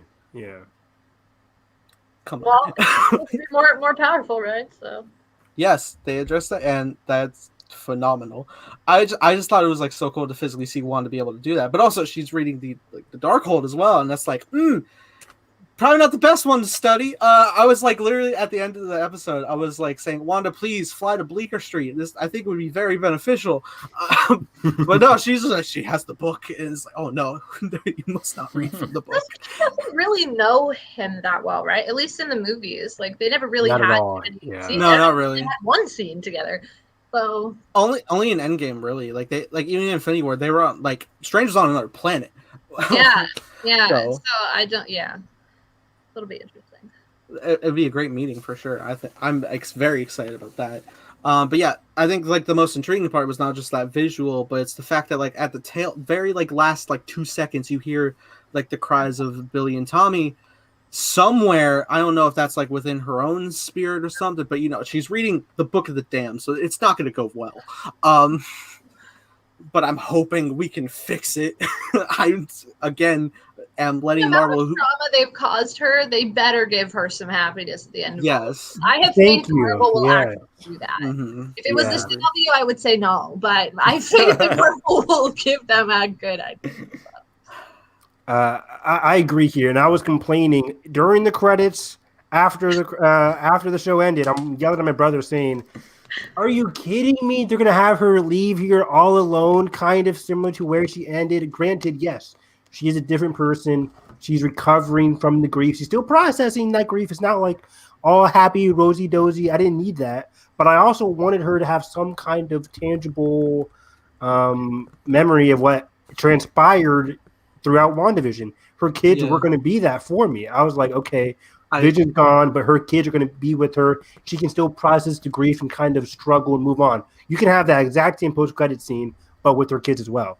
So I was kind of upset. But then as soon as we hear those last lines, I'm like, okay, I can breathe a sigh of relief. Thank you. I need just the end game of peace, because like I just want Wanda to be able to like go home like every other Avenger can. Like, because if we look at Wanda in every appearance, like her first appearance, she left like her awful country that was so run down, and then like her next experience, she accidentally kills people and then is locked up and it's awful. So now she's on the run. Next one, she's on the run, she found love, awesome. Her love is like on the brink of death and does die. That sucks. And then she dies, and then she comes back and immediately he dies twice. She has to watch him revert. And the first time she had to do it. That's even worse. And then here we are in WandaVision, just like, please, but no, because accidentally a whole town has new trauma. God. And then she has to sacrifice her kids and Vision again. So I was 3 times I've watched this man die. 3 times. I will be sending Marvel my therapy. So I was very nervous when the finale ended. I'm like, oh, come on. Like, I wanted this love story to have some kind of meaning. And it kind of did, though, with the finale and with the end credits there, because I kind of wish the end credits weren't end credits. I kind of wish they were the end of the actual show itself. But, that's kind of Marvel for you. My want super cut for the end. But thank you, Nathan. But and that's kind of par for the course. I have to get used to the Marvel shenanigans. Like 90% of the audience isn't going to watch this post-credit sequence, even though it is vital to the theme of the show, which is kind of saying that like this love story. I didn't know that there were 2 post-credit scenes until I looked on Twitter, and I was like, wait, there's a second one? Oh, wow. Yeah. So that's the thing is like, when the first one even popped up a few episodes ago, I was lucky because I just kind of like let the episode play just in case. That happened with Mandalorian too, because that's unprecedented in Star Wars, frankly, that we've ever had an end credit scene. But then we did, and I was like, oh, thank God I let this play, because I wouldn't know. But yeah, with Marvel, like, it's expected. But yeah, it was a pleasant surprise that there's 2. Just like the movie's phenomenal. Yeah. And this one especially. So I like that she's actively searching how to use her powers, but also possibly diving into the concept of her kids and what's going on there. And the idea that this love story, this family love story, is not over, that she's still grieving, but her love for her family is still going to persevere and continue. I'm so happy that is the case. They're actually giving us some kind of hope, even though she is alone still by the end of the series. So it's very, very welcomed for me. I'm like, thank God they didn't just take her kids away and be like, well, she's suffering, but see you in Doctor Strange too. I'm like, oh, Jesus. But now, thank God. I'd like to also address like the depression of reality, our reality, that like the original slate was like WandaVision came out now and Doctor Strange is supposed to come out this May. But it's a year away now. Pain. Oh, what's gonna happen to Billy and Tommy? We assume they're gonna be in the movie now, right? Or maybe not. Or I think they definitely can be. Yeah. Like, when are we gonna see them next? She has to go look for them. That has to be the crux for Doctor Strange 2, right? I think so. It's gotta be. Well, I mean, it would be the launching point for sure. But also, the multiverse is gonna be whatever going in Spider-Man, presumably. But that's the thing, right? Maybe the kids are stuck within the multiverse. Now, granted, I haven't been a huge fan of the way all these multiverse theories are working out, but I think by the end of this, I think the kids have to have some kind of relation to the multiverse. I think those kids, when they're like screaming for Wanda, could be stuck in some kind of multiverse chaos realm, which is going to at least unleash a lot of House of M craziness, possibly. Okay. Did we cover it all? I'm trying to think. Did. I'm like, I could keep going, but I won't. Any last thoughts? I mean, for you guys, like I said up top, like this might be my favorite Disney Plus show.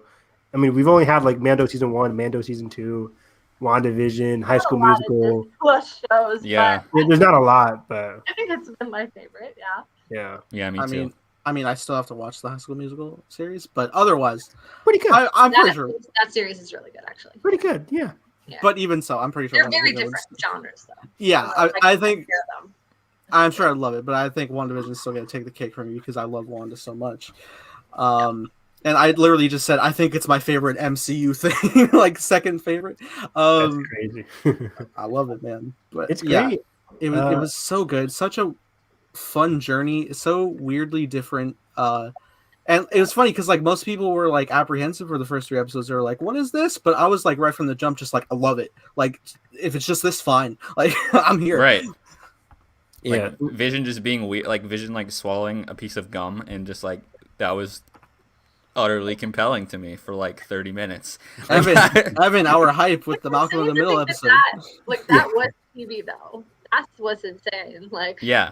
that was an episode of something. Oh, they swallowed gum, or oh, they came home for dinner. Like Yeah. that was like everyone's fighting everyone. We got all these crazy VFX and Yeah, I mean, cool thing. this series was so special. Like the Malcolm in the Middle thing blew my mind. I didn't expect to get a nostalgia drop that big that affected me that much because I love that show. I grew up watching every single episode of Malcolm in the Middle, just like Wanda did.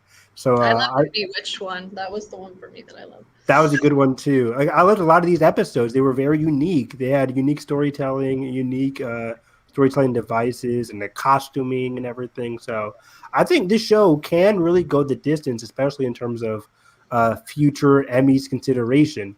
Again, regardless of how mixed people might be on the finale, I think critically, I think as a whole, I think this show is very well regarded. So I think I mean, some good product. Okay, to Carson's point, not to continuously like drag Amanda, because we love it. We do like Amanda a lot. Didn't it get nominated for a couple things that were just like, oh, all right.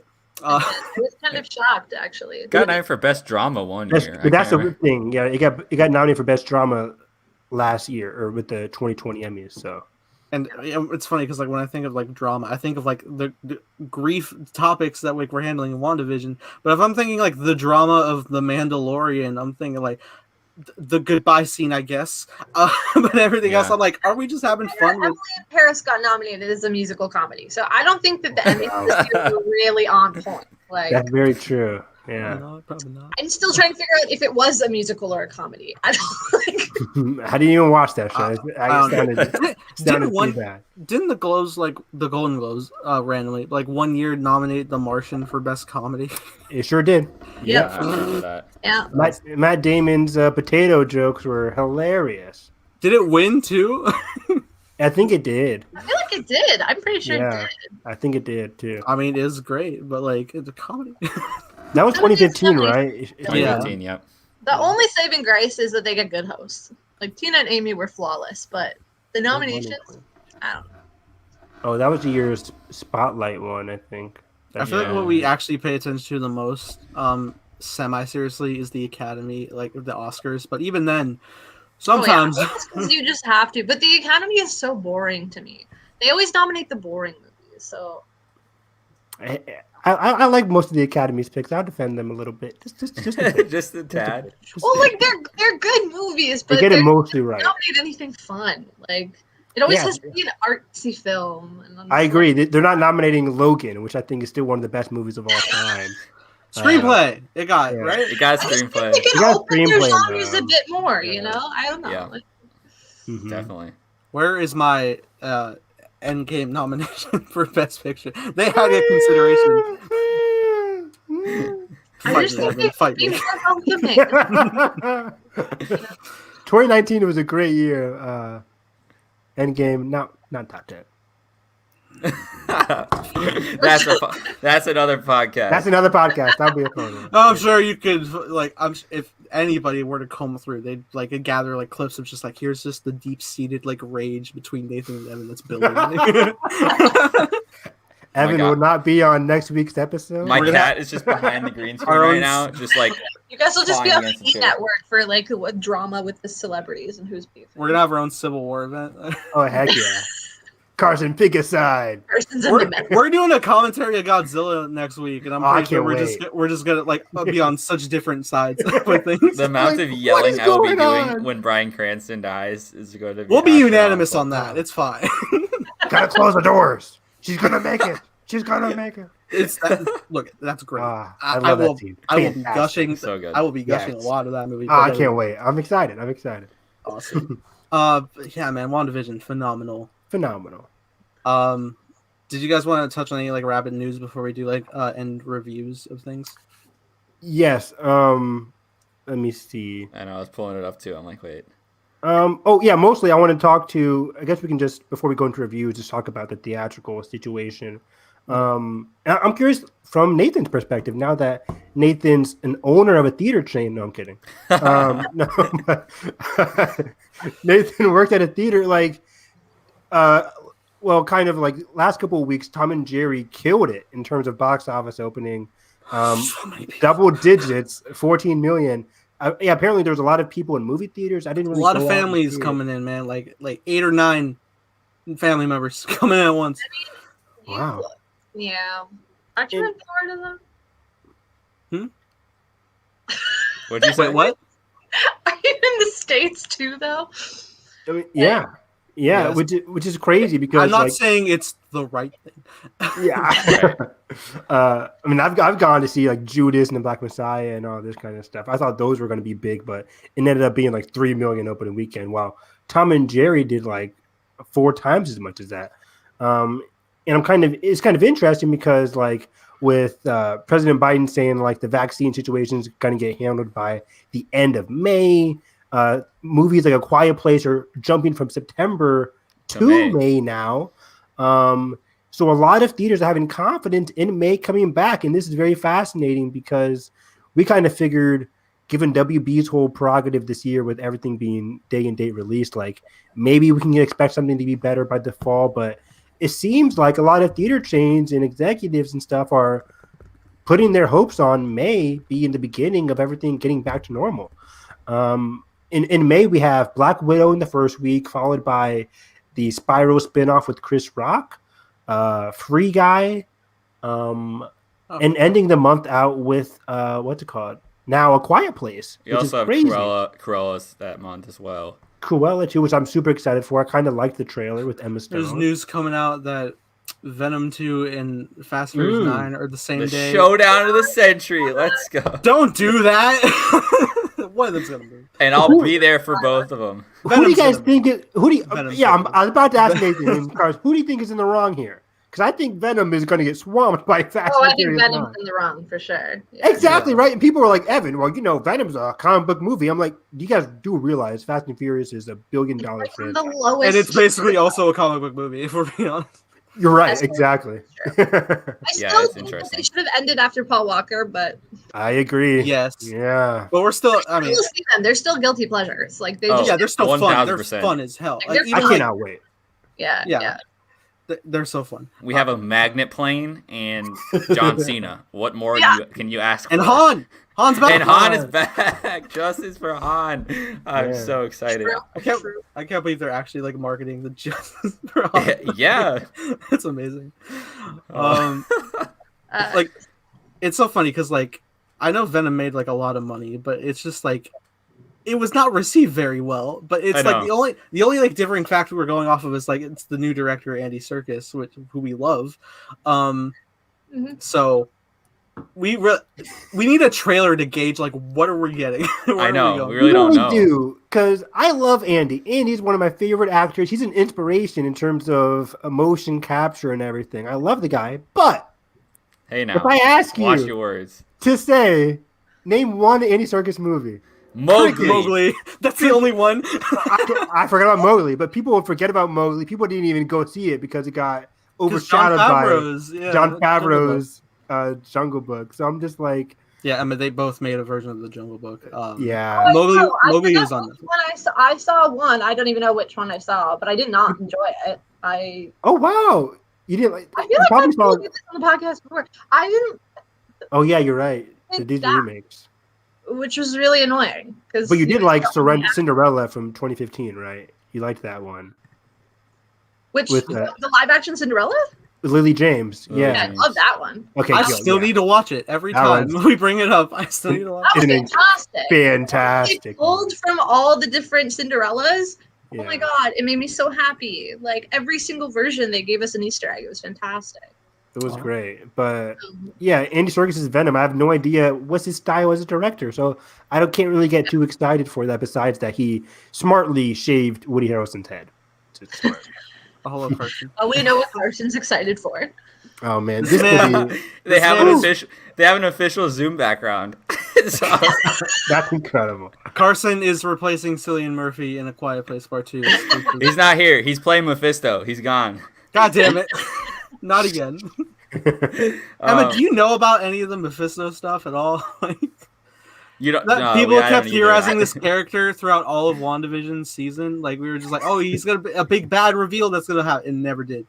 Who? What? Who? What? He's like Marvel's version of the devil. Exactly. Yeah, Mhm. Agatha sold her soul to him basically In the comic comics. Yeah. Oh, So wow. people were like, Mephisto's gonna show up. Blah blah blah. That would have been something.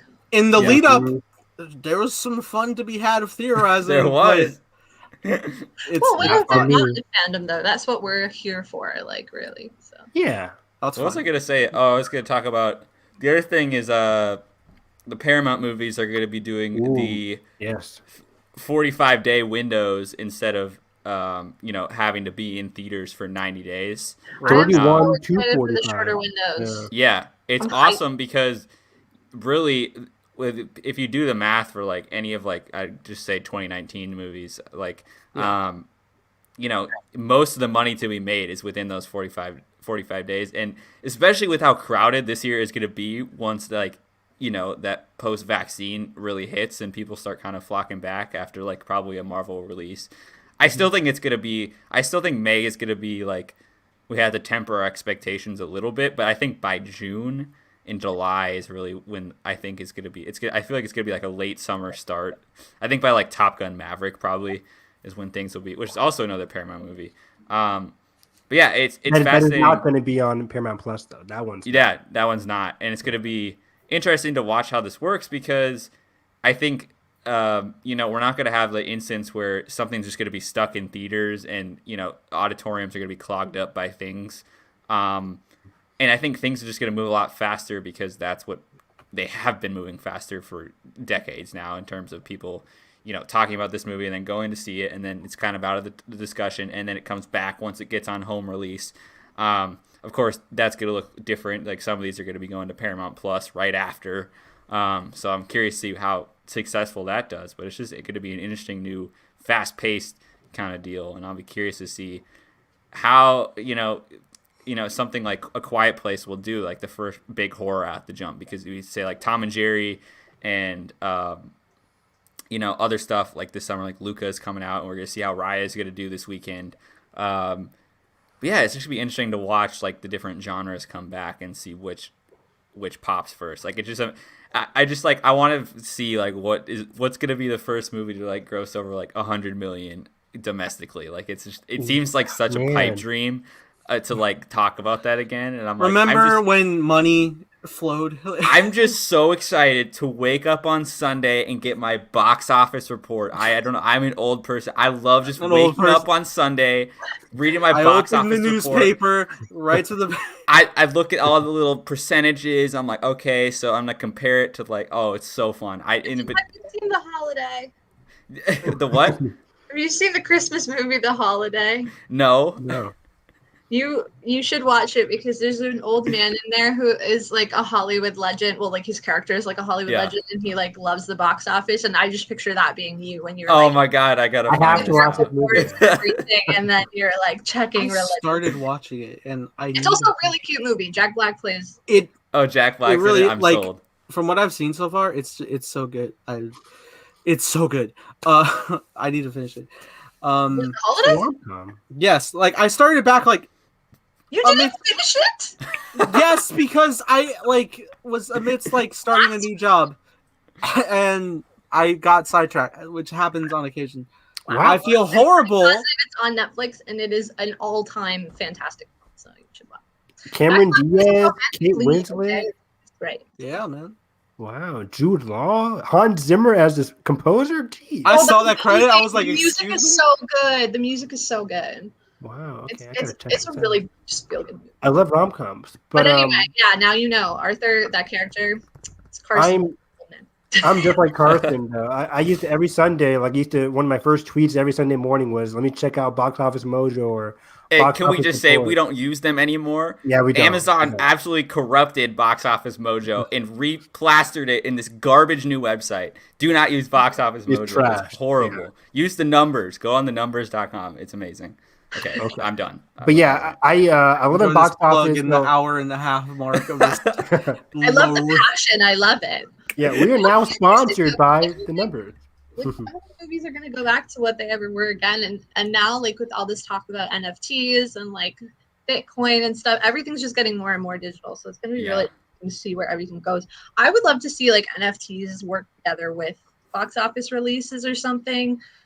Like, I think it's gonna be a really interesting new world. Yeah, it'd be interesting to see how they like work it in with fandom with like that exclusivity thing of like there could even be like NFT exclusive clips for fans that could like be purchased or whatever like, with for real, like whatever. I think that would be such a good opportunity, and I also really hope that now that we're always in like this digital world, I feel like there's going to be more fan engagement stuff happening as well, which I'm really excited about, because I feel like people are starting to realize that, hey, fandoms are actually pretty powerful. You should maybe I miss my marathons, man. There's a difference between like a marketer and a fan engagement marketer. Like, there's such a different like.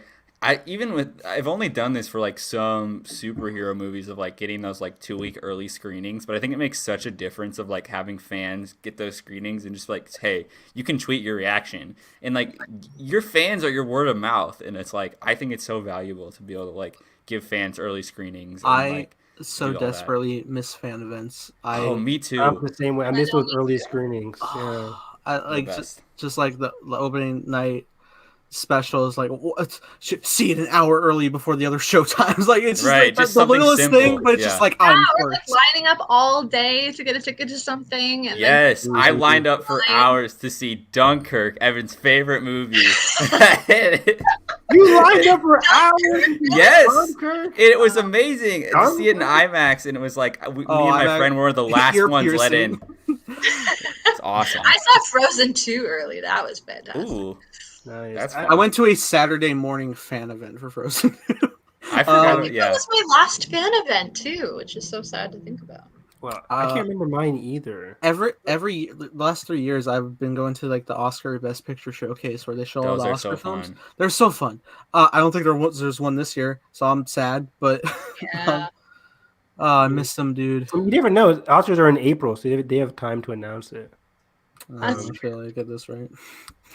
But yeah, I'm excited to see what theatrical windows are going to be. The 31 to 45 days seems like an optimal thing here. I think Paramount found a good hotspot for like things that are actually going to be doable, because people that actually love going to the theaters, they can have a whole month to see it, which is the case for like 80% of moviegoers. They see it in that first month, but they also have the 45-day window too for certain movies. So for 31 or 45 days, that's where most movies are going to make their profit anyways. So I'm very happy with this, and I think it's where it's going to land. I think it's going to land there eventually. I think just because I think people are undervaluing the power of like the theatrical release in terms of like, because I feel like with the day and date stuff, it's like, yeah, Little Things comes out, or even Judas with a huge Oscar campaign, but because it's all saturated all at once, you have it on everything. The discourse like dies within a week because you don't have like that staggered thing of like, the people that really want to see it, and then they talk to their friends, and then just keep staggered out all the way to the home release. You don't have that anymore, and it's like it's kind of what I've been complaining about on Netflix for years. It's like stuff just gets buried so fast. Like if it's not on that top 10 list, it's buried, and it's kind of sad to see like filmmakers get in people that make TV shows just get buried after like if they're not in the top 10. Like about how the marketing changes for all, like I'm in marketing, so that's what I'm interested in. But I think it will be really interesting to see what they do to continue that discourse, because I do think that they're gonna have to do something. Like I'm interested to see what comes out of that. And even before COVID, like we were talking about, like what the 2021 or 2021 release schedule looked like. Before it was like there is a blockbuster, and even now the last half there's like a blockbuster every single week. It's like you need that theatrical. We were boost so yourself. worried too. We were just I know. like, this isn't good. Like things are gonna die. Like Yeah. So it's interesting. yeah. Like it might even like start becoming more like the Super Bowl in future years, and Right. that like the Furious 7 or the Endgame or whatever is definitely going to go to theaters, but then other stuff will go direct to like streaming or whatever it is. Yep. Yeah. It's in like if it's such a good. And then I was just looking at like 2019 is like I love when like just like good movies succeed, like seeing Knives Out succeed, seeing Us succeed, just like those mid-budget movies. I'm like, if you make a good movie with some good legs behind it and some good people talking about it behind it, people will go see it. And despite anything that we talk about marketing and box office and yada yada, if you just make a good movie, people will see it. It just will happen. I remember like going to see Us, and like they just randomly showed like they're like screened it in the IMAX auditorium, and I was like, that was like a couple days before it was supposed to open. I was like, oh, excuse me, well yeah, I'll swap over there because it's my favorite theater.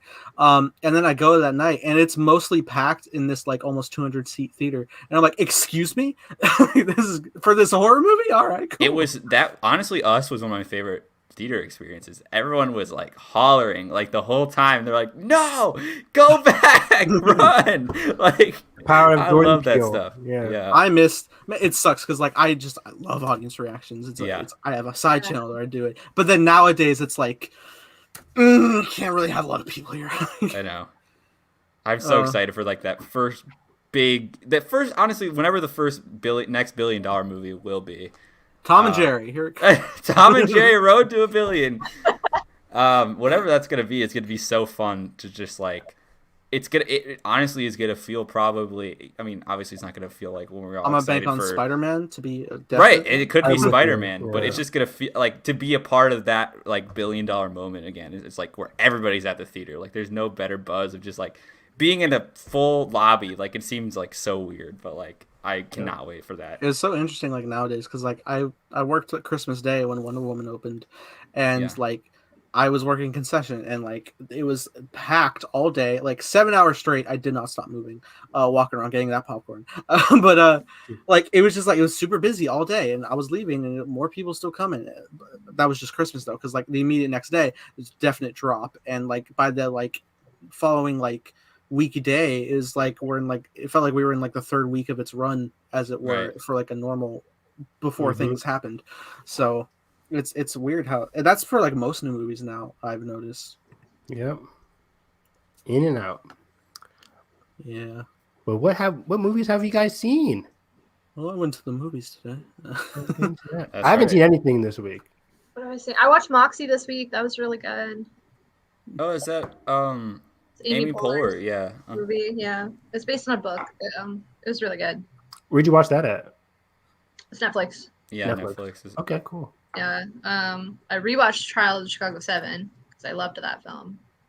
Really? You're honestly the first person. Okay, maybe it's because film Twitter is very like just like pretentious about it, which because it's Aaron Sorkin and I don't hang out in film Twitter. That's literally why. Like, no offense. Consider yourself lucky. Consider yourself lucky, and that is why we value your perspective so much, because half the time we're just like in like La La Land, quite literally, like just like dancing to random things. I'm like a bystander who's just like, oh, you didn't like it? Well, I'm just having fun.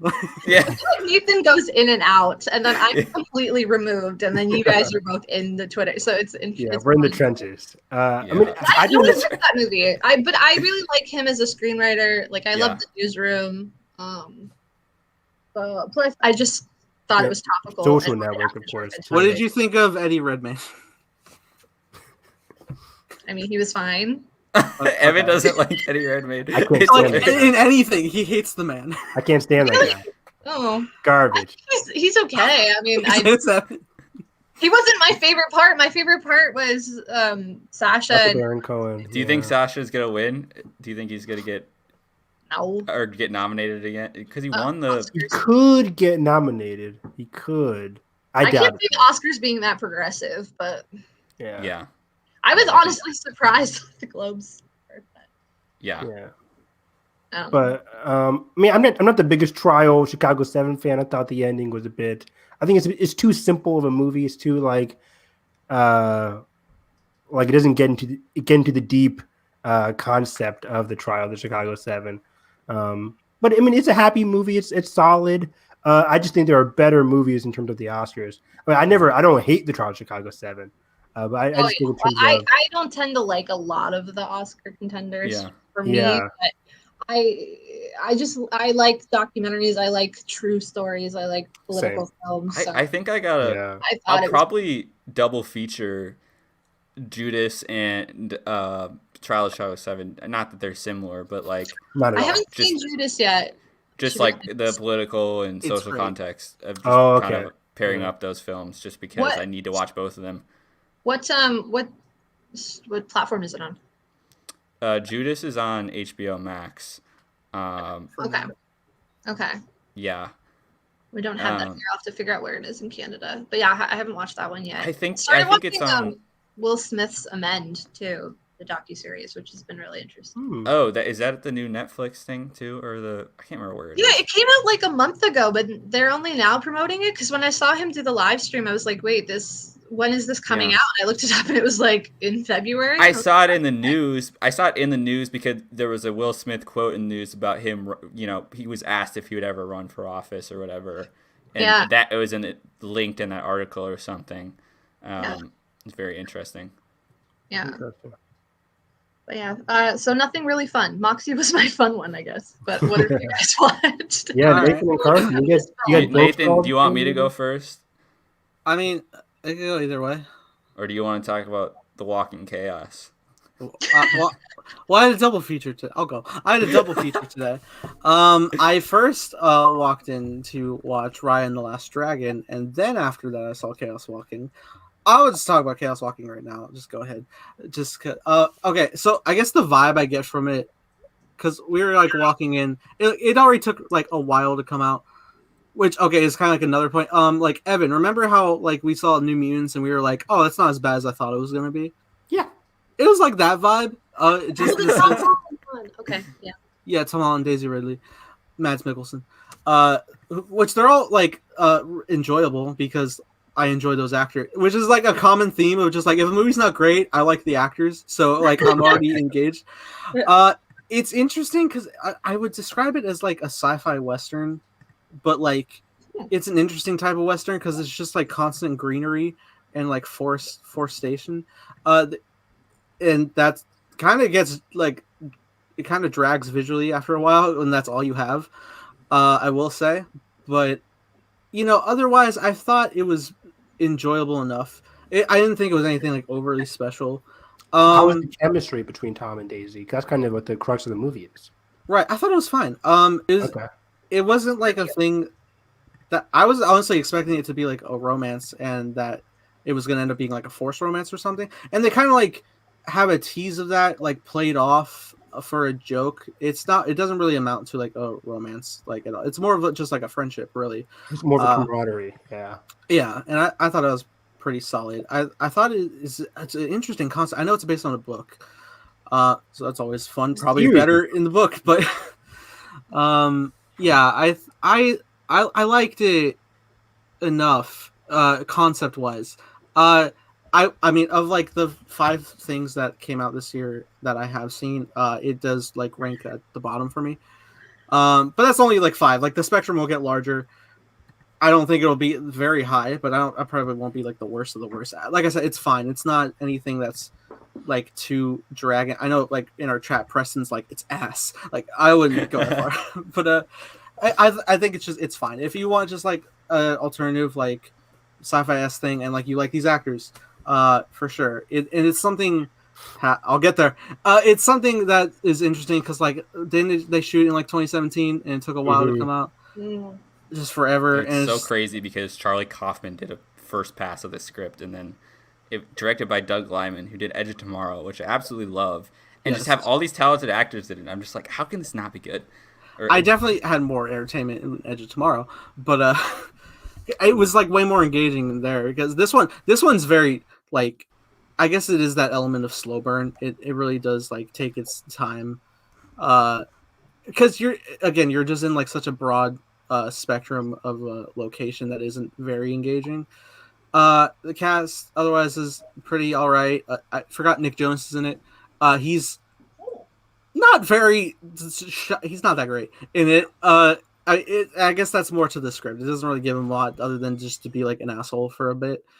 That's about it. I mean, it's also like not overly long either. I think it's like a standard like hour 40 or something. So like if I would like say like check it out at least once, but otherwise I'm probably not gonna revisit it much. Yeah, I might see it next weekend. But how was Raya? This is now my number one movie of the year. This was so gorgeously animated. I adore this film. Oh my god. I love it so much. I already love It's so good. I already love the style of like Asian influence, and like this is just like all that and more. Like the soundtrack, I will be listening consistently. It's so good. Kelly Marie Tran, beautiful. She deserves this. It's phenomenal. Her spotlight is here, and it's great. The dragon, who I forgot was played by Aquafina, she's great too. The whole cast is great. Like all the characters, the side characters you meet and stuff, and like the whole like lore of the world is just, it's so fun and engaging, and it's something that I just like. I want to watch it again now. Like I'm like, I mean, I have a power to not to, but like, if I would I pay $30 for it? Probably. Like it's really good, man. I love it a lot. Awesome. Yeah. Carson, what do you it's think? like, it's emotionally really good too. Like I thought it was really well done in terms of like, because I think a problem with these like, because very much the movie where it's like, okay, we got to go to these 4 different lands and get the piece of this thing to like, you know, that kind of deal, like the globe-trotting adventure. You know, it kind of sometimes does lose sight of emotion because we're so caught up in the conquest of like getting the world. I thought it was really well grounded in like Araya's character arc, and there's like this anti-hero character is really interesting. I tweeted it out. I know, I saw it. I was Enemy just like, Slovers. did I get enemy Slovers vibe? Kinda. But yeah, and just like, I really love the ending. It was just really resonant, and it's like just bringing people together is kind of the message of like, and it's really about trust, and that it's really well done in that way of like, and it makes me sad because it's like, it just, you know, these people are fighting over a dragon gem, and I'm like, okay, the world, just thinking of like the simple thing they're fighting over, and I'm like, okay, the world is fighting over so many things. How are we ever going to trust each other? And I'm watching it. I'm just sad. like, why can't just our world function? I know. And it's just like, please. And then, but yeah, the animation, by the way, is gorgeous. Some of the fight sequences genuinely reminded me choreography of this animation. Oh yeah, there's some so definite.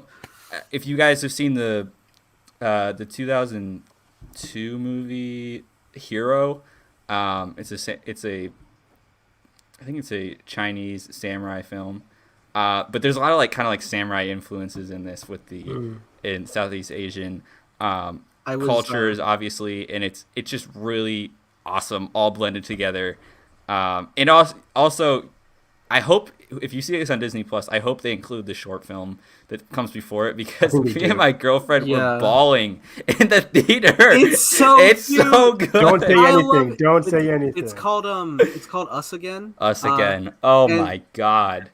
I love it. It's so good. I wanted to rewatch it immediately because it's so nice. Okay, but like Raya itself, like I got such deep inspiration for like my series. I was like, there's a lot of good stuff here that I'm going to steal because this is just the world building is excellent. The world is so you never want to leave this world. Like the locations are phenomenal. Like the art design everywhere. It's all art design, but like it's the film. You know. Oh my god, all the different like looks of the cultures and like the designs of people. I mean, Disney has like a lock on like designing these types of looks and stuff, but it's so good. And oh, hello. Kelly's making an appearance. Oh, I just saw like hair. It's funny because I was just about to talk like about her straw hat because like her. And it's funny because like me and Evan currently are playing Ghost of Tsushima. I'm running around constantly with my straw hat on. Like that is Me my too. go-to Me look. too. It's so good. And, like Raya has it when she's an adult, and I'm just like, this is so great. She looks so good. And again, Kelly's performance is like so well done. I just Doing it tomorrow morning. I cannot wait. In absolutely. the like you constantly I talk about this movie called Shadow from 2018 where there's literally a straw hat that has like blades and they throw it at each other. There's a specific it's not a hat in this movie, but there's a specific weapon in this movie that is so cool in animation. I won't say anything, but I'm it trying is to remember which one. just Don't I won't say anything, but it's awesome and it like does this special effect thing and it's just oh my god. It's so cool. But yeah, I'm trying to think, Nathan, what like out of like the most recent Disney animation that's not Pixar, where would you, like Right. would you put like Frozen over this or like Moana over this or Zootopia or where Zootopia. That's hard. I know Zootopia. Zootopia Okay, is so so good. that's interesting. I still have not seen Zootopia, Ooh, you gotta see it. and I had the twist spoiled for me. It still will be good. Twist. Trust me. It would still be good, yeah. Mm. I mean, I think like of like the Disney animation of like the 3D animation that isn't Pixar. Like Mm-hmm. my top favorite probably will still be like Big Hero 6. Wow. But Oh, okay. and I love Frozen and Frozen 2, and I'm a rare commodity that likes Frozen 2 more than the first one. But I You think haven't named the best one yet. Raya, or wait, which Tangled? one? Tangled, yes. Tangled. Tangled, lovely, love Tangled.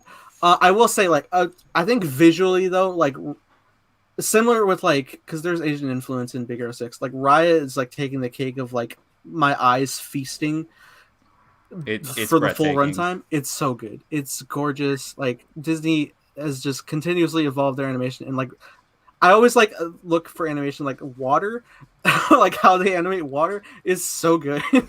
It's insane. The rain in this movie, it sounds hyperbolic, but oh my Look at god. that! Look at those drops falling off the straw hat, and Carson's. Moana walked so It that is- it could fly. You're right. It is Moana like the phenomenal opening as well. of Toy Story 4 if it was like the whole movie and it just rained. Oh, That rain in Toy Story 4 was ridiculous. I know. It's so real. Ridiculous. Remember Like, when we saw holy the cat in shit. the trailer? Like, is that a real cat? Like, That's insane.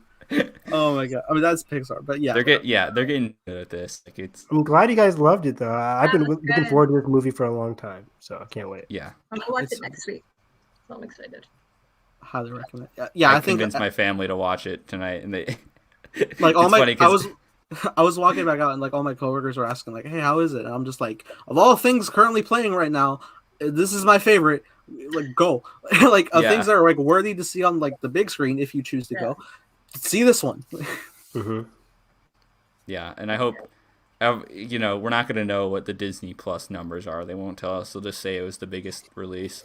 There was I the will biggest say- thing. And I will say Since just like for Mulan.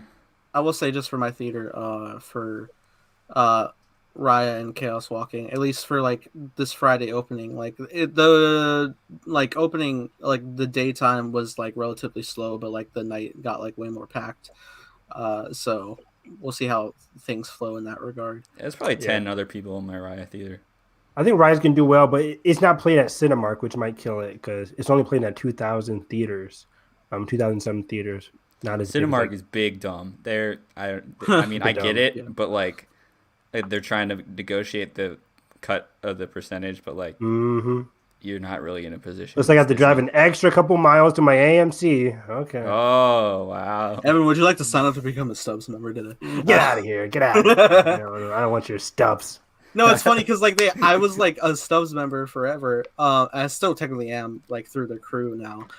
And like one of the hiring things was like, can you pitch me like Stubbs? And I was just like, oh boy, can I? But I have not done that for a single guest that I have served in my 2 months. of No, work, because I hate confronting people. I don't Yeah. like it. Like I just try to get them away from me as quick as possible. I'm not trying to Same. do this.